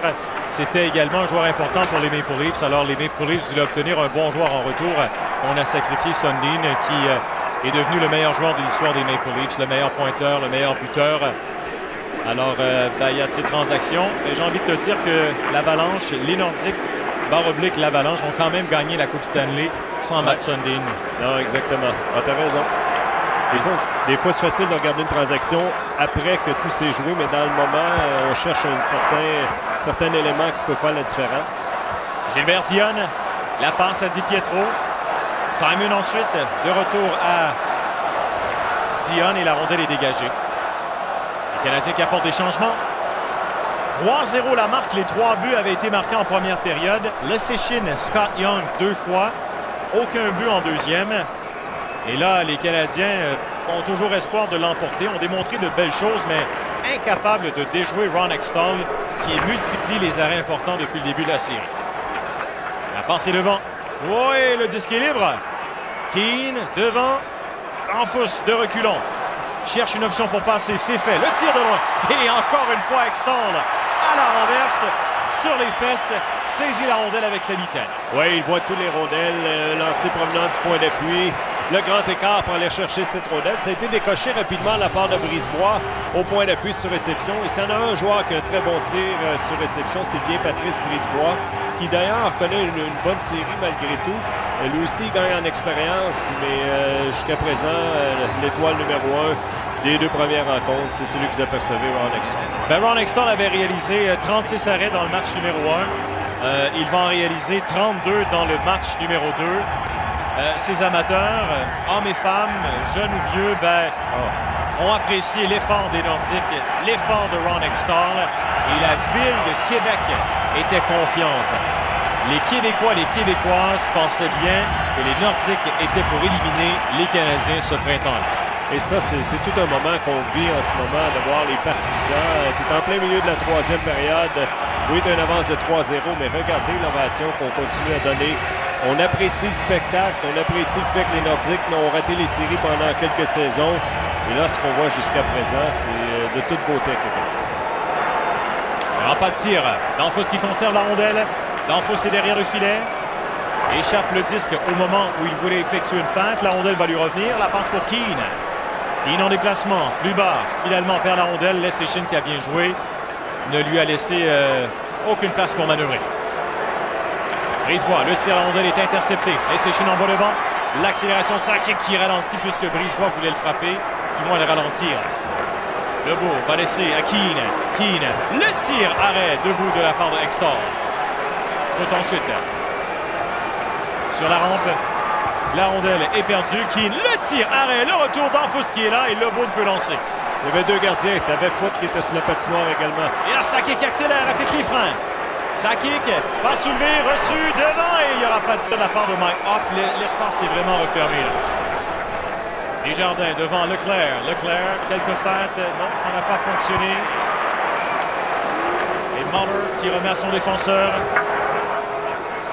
Ramage s'est servi de la rampe pour sortir la rondelle du territoire. Hextall. Cette passe à Scott Young. Les partisans sont dans le match. Et avec raison. La pointe. Ritchie. Oh, et le tir. Arrêt de Roy qui n'était pas convaincu ni convaincant. La pointe qui tombe. Muller va s'avancer. Muller transporte la rondelle. Fin le tir. Muller avec Scott Young en repli défensif. Et Young est parvenu à neutraliser le numéro 11 des Canadiens. Duchesne. Leclerc. Duchesne toujours, il garde la rondelle, garde son calme. Et ce, malgré l'acharnement de John Leclerc. Dégagement ensuite de Stephen Finn. Vraiment, les Canadiens incapables d'acheter un but, là. Oui, et quand on a l'opportunité, c'est Ron Hextall qui dit non, mais tu veux bien le mentionner. On a vraiment une équipe qui joue très solide devant notre gardien de but, Ron Hextall, à Québec. Les Nordiques jouaient comme ils avaient joué en saison régulière, là. Une équipe dominante, offensivement, capable de bien jouer défensivement. Avec Ron Hextall devant le filet, on comprend pourquoi les Nordiques avaient récolté 104 points, 47 victoires. Ça demeure la meilleure saison dans l'histoire des Nordiques. Dans le coin, Brzezinski. Daigneault ensuite. Oh, et là, derrière le jeu, il y a un joueur des Nordiques qui est tombé. Tout le monde est debout au Colisée, là. Daigneault qui tombe. On entend le sifflet. Il n'y a pas de pénalité. On s'arrête pour la pause publicitaire. L'action qui reprend. Nous sommes en 3e période. Une rondelle envoyée devant pour Mike Hoff. Off, qui est l'un des assistants au capitaine Joe Sakic. Le numéro 18, il se rend justement vers le porteur du disque. La passe est devant pour Vincent Danfous. Paul Di Pietro. Attendu, Leschyshyn lui a fermé l'espace. Adam Foote, attendu par deux joueurs des Canadiens. Rondelle à la ligne bleue. Le tir de loin, la rondelle qui va rater la cible. Desjardins, off. Di Pietro, la rondelle à Danfous. Danfous cherche l'ouverture. Faible remise. De retour à Danfous. Danfous est derrière le filet. La passe est devant et en tombant, Di Pietro qui a pris un tir. Les Nordiques, par la suite, vont perdre la rondelle. La passe de Sakic interceptée par Éric Desjardins. Changement d'apportée par les Nordiques. Curtis Leschyshyn envoie pour Scott Young. Young perd et ce sera Brunet. Brunet se faufile. Brunet entre. Le tir, la rondelle dévie sur un joueur en défense. Mike Keane. Keane, le tir, la rondelle arrêtée. Disque libre. Et dans l'enclave, la rondelle est poussée plus loin par Claude Lapointe. Scott Young. Le tir, la remise dans le coin. Lapointe qui saisit la rondelle. Du moins, c'était son intention. Ravage. Puis Brunet, la rondelle trop loin. Young perd la rondelle. Mike Keane freine. Freine. Et là, ce sera Haller. Haller vers Lebeau. Haller qui va s'avancer. Haller avec Finn. Haller neutralisé par Finn qui a été très bon. Lui a bloqué le chemin. Scott Young. Le tir de loin, la rondelle qui rate. Alors avec Young, c'est tout ou rien. Soit qu'il frappe la cible et qu'il marque, ou soit qu'il frappe fort et qu'il rate la cible. Mais son lancer est toujours aussi puissant. Brunet, une seule main. Sundin est tout près. Et Lyle O'Deline. Oh, pour Bellows qui va s'avancer. Bellows toujours lance qui compte. Brian Bellows. Ben, il redonne espoir aux Canadiens en marquant à mi-chemin en troisième période. Oui, Bellows qui va s'éclipser derrière cette défensive des Nordiques et récupérer une rondelle libre. Et finalement, un petit peu de vie au banc des Canadiens avec ce but qui soulève un petit peu les partisans ici à Québec. Mais regardez, une rondelle qui a été redirigée. Et Bellows, lui, qui s'amène derrière la défensive. Et Extall, lui, il va toujours le tout pour le tout. Alors, si tu es en mesure de faire mordre le gardien de but, de vendre ton jeu, un petit peu comme Gilbert Dion avait fait lors du match numéro 1, eh bien, regardez, par la suite, tu vas voir le gardien de but des Nordiques à ta merci. Et c'est exactement ce qu'un bon marqueur en Brian Bellows est en mesure d'accomplir sur le dernier jeu. Ben, bon marqueur, un excellent marqueur, tu fais bien de le dire. C'est 485 buts dans la LNH pour Brian Bellows, dont une saison de 55 buts en 1989-90. Bellows avait réalisé l'exploit avec les North Stars du Minnesota. Et souviens-toi, en série, il avait été très bon pour les North Stars. On avait atteint la finale face aux Penguins de Pittsburgh. Oui, en 1991. C'est vrai, tu fais bien de le rappeler. Bellows qui avait été acquis des North Stars lors de l'été de 1992 en retour de Ross Courtnall. Alors, une très bonne transaction pour Serge Chavard, le directeur général, puisque Bellows est devenu le meilleur buteur des Canadiens en 1992-93. Alors là, O'Deline a maille à partir avec un rival et on n'ira pas plus loin. Oui, le chevreuil Ross Courtnall, que j'avais bien aimé des années 80 avec le Canadien. Oui, Ross Courtnall qui avait été acquis, lui, par les Canadiens des Maple Leafs en retour de John Cordick. Ça, c'est un véritable vol. Ouais. Et par la suite, Courtnall, comme je le disais, échangé aux North Stars pour Brian Bellows. 3-1 la marque. Les Nordiques qui mènent toujours devant Desjardins qui était à l'origine de cette attaque. Usarov. La rondelle vers Sundin. Sundin qui va s'avancer. Mène l'attaque. La passe. Kaminski. Oui, il y a eu un léger contact avec Roy. Roy qui s'est avancé alors que Kaminski est en possession de la rondelle. Jacques Demers envoie des forces fraîches sur la glace. Patrice Brisebois est l'un de ses nouveaux joueurs. Il saisit la rondelle derrière le filet. Brisebois en direction de son coéquipier. Là, c'est Brunet finalement. Il a été forcé d'appliquer les freins. Brunet va s'avancer. Brunet en se retournant. La passe interceptée. Duchesne envoie devant. Young qui applique les freins. Une rondelle devant, déviée. Daigneault ensuite. Denis Savard. Savard entre. Laisse pour Brunet. Brunet en retrait. Daigneault à droite. Brisebois s'avance. Le tir. La rondelle qui va arrêter à la gauche de Extall. Sakic du revers. C'est un dégagement. Brisebois doit se méfier de l'arrivée de Mike Ritchie. Ritchie qui est bon là en échec avant. Ritchie Brisebois est tenace également. Ritchie qui travaille avec ses patins le long de la rampe. Et Brian Bellows qui s'empare de la rondelle. Bellows entre. Le tir, la rondelle qui va rater. Il y a Muller qui est là. Muller. Bellows. Vers Muller. La rondelle est interceptée. Ce sera Muller. Épreuve de force avec Adam Foote. Bellows tentait de rejoindre Leclerc qui s'en allait vers l'enclave. Le jeu n'a pas fonctionné pour la troupe de Jacques Demers. Desjardins, la passe à Muller. Rondelle bondissante. La pointe devant. Oh, et presque l'échappée de Sundin. Et là, Roy qui décide d'aller chercher la rondelle. Il s'en est bien tiré, le gardien des Canadiens. Oui, bien quand tu es parti, ta décision est faite. Tu ne peux pas changer à mi-chemin. C'est exactement pourquoi Patrick Roy a continué sur sa lancée. Kevin Haller. Haller, en ligne droite, veut se faufiler. Il est frappé par qui? Par Wolanin, qui est un colosse. Il l'a démontré notamment avec cette mise en échec sur Stéphane Lebeau un peu plus tôt. Et il y a hors-jeu finalement qui est signalé. Et on doit s'arrêter. Centre de la patinoire, tu dois lever la tête. Si Wolanin est sur la patinoire, regardez Kevin Haller qui a bien tenté lui de prendre le centre. Il y avait Stephen Finn de l'autre côté. Il n'y avait aucune place pour passer pour le défenseur du Canadien. Et souvent, ce que tu veux, c'est d'attirer l'attention pour libérer par la suite quelques coéquipiers. Ça n'a pas fonctionné pour le Canadien jusqu'à présent. On doit dire que les Nordiques, c'est assez impressionnant de la façon dont ils jouent.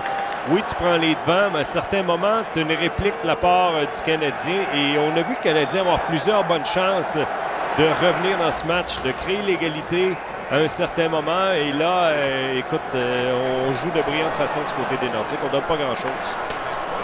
Alors, on va reprendre dans quelques instants. Et les Canadiens qui tirent de l'arrière 3-1, on vous le rappelle. Avec 5 minutes 43 secondes à faire à la troisième période. Les Nordiques qui dominent au niveau des buts marqués. Vous le savez, vous l'avez vu, vous comprenez. Également au chapitre des tirs au but.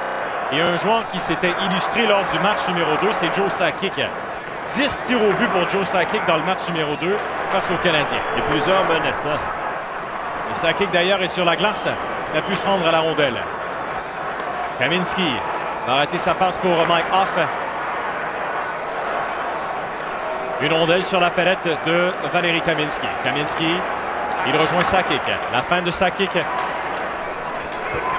Kaminski entre dans le territoire. Le tir, un tir bas. On tentait de surprendre Roy. Rondelle transportée par Jean-Jacques Daigneault. Daigneault décide d'aller à gauche, mais s'est fait soutirer la rondelle. Avec Desjardins dans sa zone devant Kaminski. Il rejoint Jean-Jacques Daigneault. Daigneault complète la passe. On entre avec Brunet. Brunet devant. Un tir et Savard lui se dirigeait vers le filet. Voulait s'emparer du retour. À nouveau Savard. La passe est reçue. Le tir de Desjardins. La rondelle bloquée. Desjardins. Un autre tir. Un tir haut. Et Ekstall voit tout. Ekstall arrête tout. Les Nordiques mènent 3.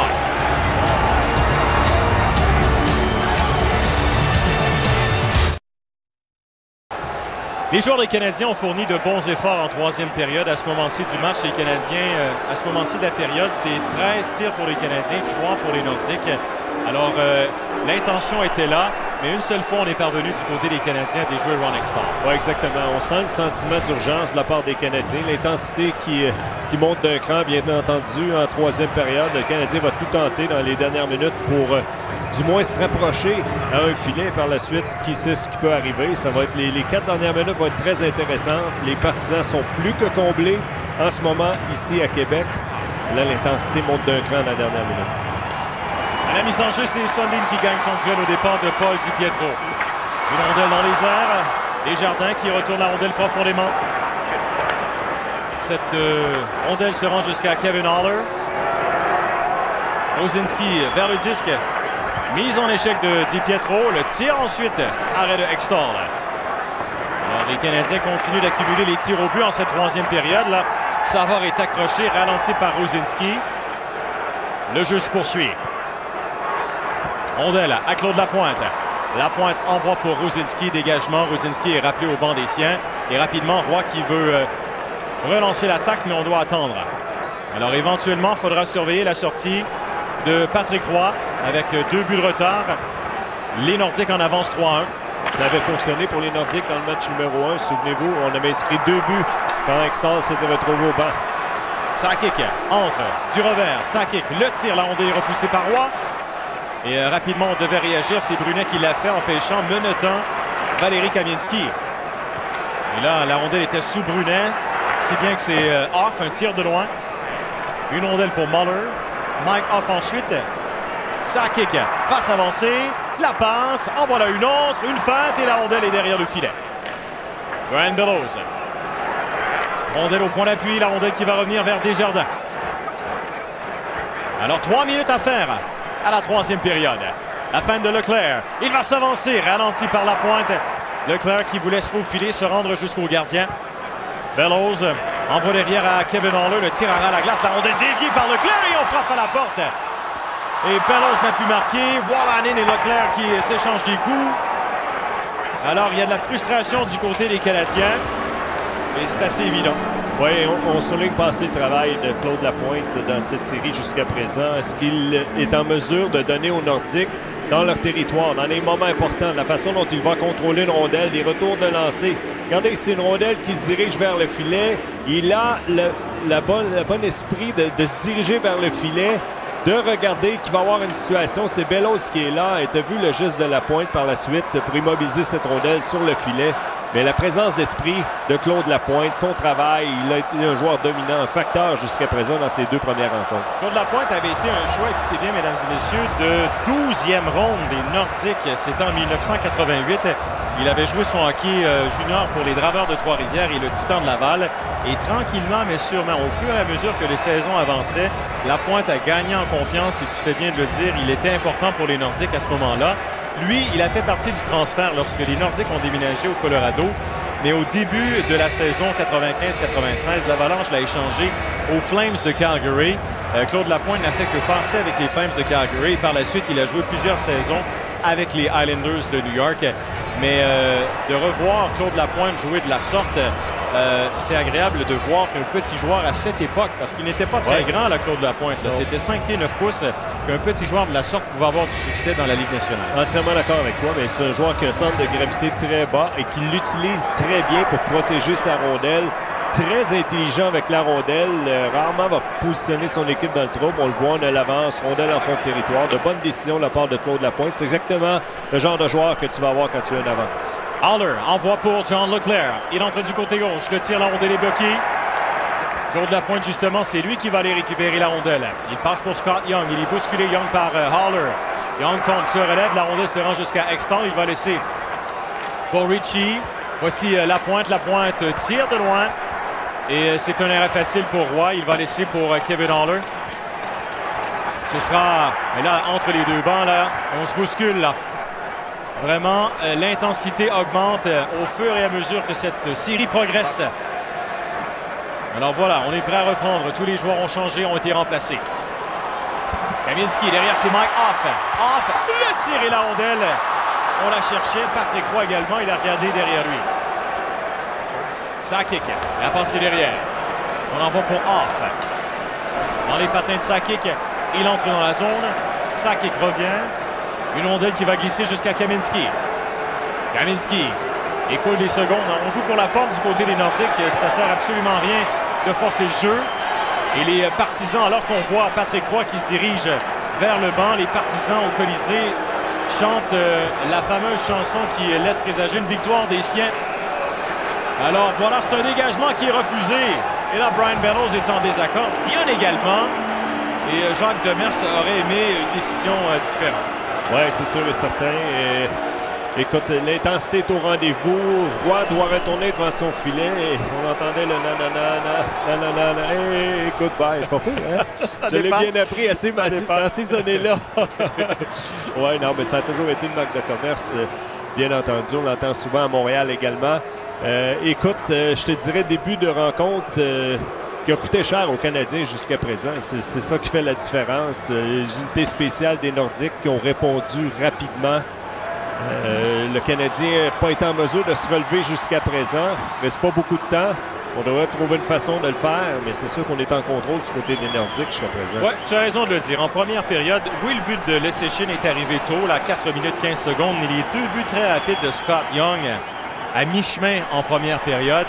À ce moment-là, les Canadiens ont été ralentis. On a eu de la difficulté à retrouver un certain rythme de croisière. Mais ce n'est pas les partisans des Nordiques qui se plaignaient du résultat à ce moment-ci de la série. Non, loin de là, et avec raison, vraiment, c'est tout un spectacle qu'on a offert depuis qu'on a inscrit ce premier but dans la fin de match numéro 1. Vraiment, les Nordiques qui sont en plein contrôle de cette série. L'offensive qui est au rendez-vous. Ton gardien de but en ce moment qui gagne la bataille devant le filet, on va être honnête. Ron Extall qui joue du très bon hockey. Et les Nordiques sont en voie de remporter une deuxième victoire. Alors, c'est 1 minute 15 secondes. C'est le temps offert à la troisième période. La mise en jeu dans le territoire des Canadiens à la suite de ce dégagement refusé. Alors, on doit ramener Patrick Roy devant le demi-cercle.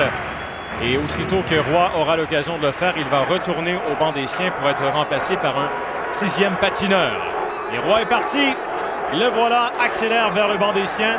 Danfous y va d'une rondelle qui est lobée et la rondelle se retrouve même chez les spectateurs. Alors, il l'a fait avec beaucoup de conviction. Vincent Danfous.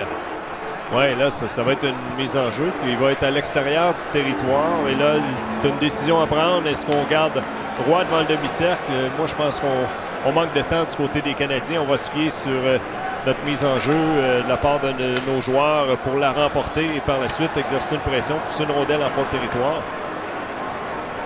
Alors, Jacques Demers, toujours très impliqué dans les matchs, cachait très mal sa nervosité. Oui, oui. Il savait très bien ce qui l'attendait. Les questions des journalistes, la pression qui était sur les Canadiens puisque les Nordiques étaient en plein contrôle. La bonne nouvelle pour les Canadiens, c'est que la série se transportait à Montréal pour les matchs 3 et 4. Dernière minute de jeu à cette troisième période de ce match numéro 2. Les Canadiens tentent de réduire l'écart à un but. Danfous est derrière le filet. Goussarov qui est là. Wolanin également. Dion envoie la rondelle derrière pour Desjardins. Un tir de loin. Rondelle à la glace interceptée. Et attention à Claude Lapointe qui va s'avancer. Lapointe travaille bien. Et Lapointe qui fait un travail colossal. Lapointe lance. Compte! Le but d'assurance. Claude Lapointe. Et les Nordiques mènent 4-1 dans les derniers instants de ce match. Pleinement mérité pour Claude Lapointe. En quelque sorte, un héros, peut-être un héros obscur grâce au travail qu'il accomplit sur la patinoire, mais c'est toute une soirée de travail de sa part. Puis il sera récompensé à la toute fin. Et les Nordiques qui vont se sauver avec une victoire, une deuxième en autant de rencontres. Ils semblent en plein contrôle. La confiance est au rendez-vous. Je n'ai pas senti une équipe qui démontrait des faiblesses ou des failles. Au contraire, je sais quand tu prends une avance, mais j'ai trouvé que c'est une équipe qui s'est battue du début à la fin du côté des Nordiques de Québec. Et une grosse victoire, une deuxième à la maison. Alors pour Lapointe, il s'agissait pour lui d'un 3e point dans ce match. 1 but, 2 passes. Alors Claude Lapointe, comme tu le disais, l'un des héros du match numéro 2. Scott Young certainement l'autre avec 2 buts. 4-1, la victoire. C'est ce qui s'annonce du côté des Nordiques.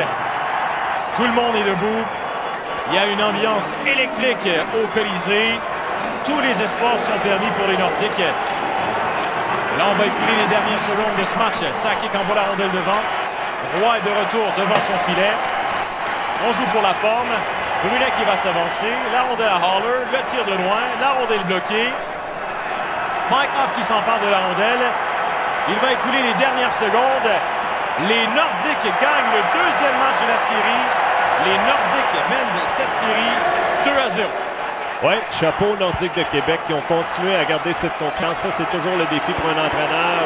Après une victoire émotive, de continuer à presser sur l'accélérateur. C'est ce qu'on a été en mesure de faire du côté des Nordiques. Le début de rencontre, ça a été l'histoire du match pratiquement. Unité spéciale, les 2 buts de Young par la suite. Quand tu prends les devants 3-0 dans un match à la maison, en série, les chances de l'emporter sont de ton côté et c'est ce qu'on a vu. Patrick Lalime, merci beaucoup. On vous rappelle la victoire des Nordiques 4-1 sur les Canadiens dans le 2e match de cette série disputée en 1993. On se retrouve très bientôt pour la présentation du 3e match.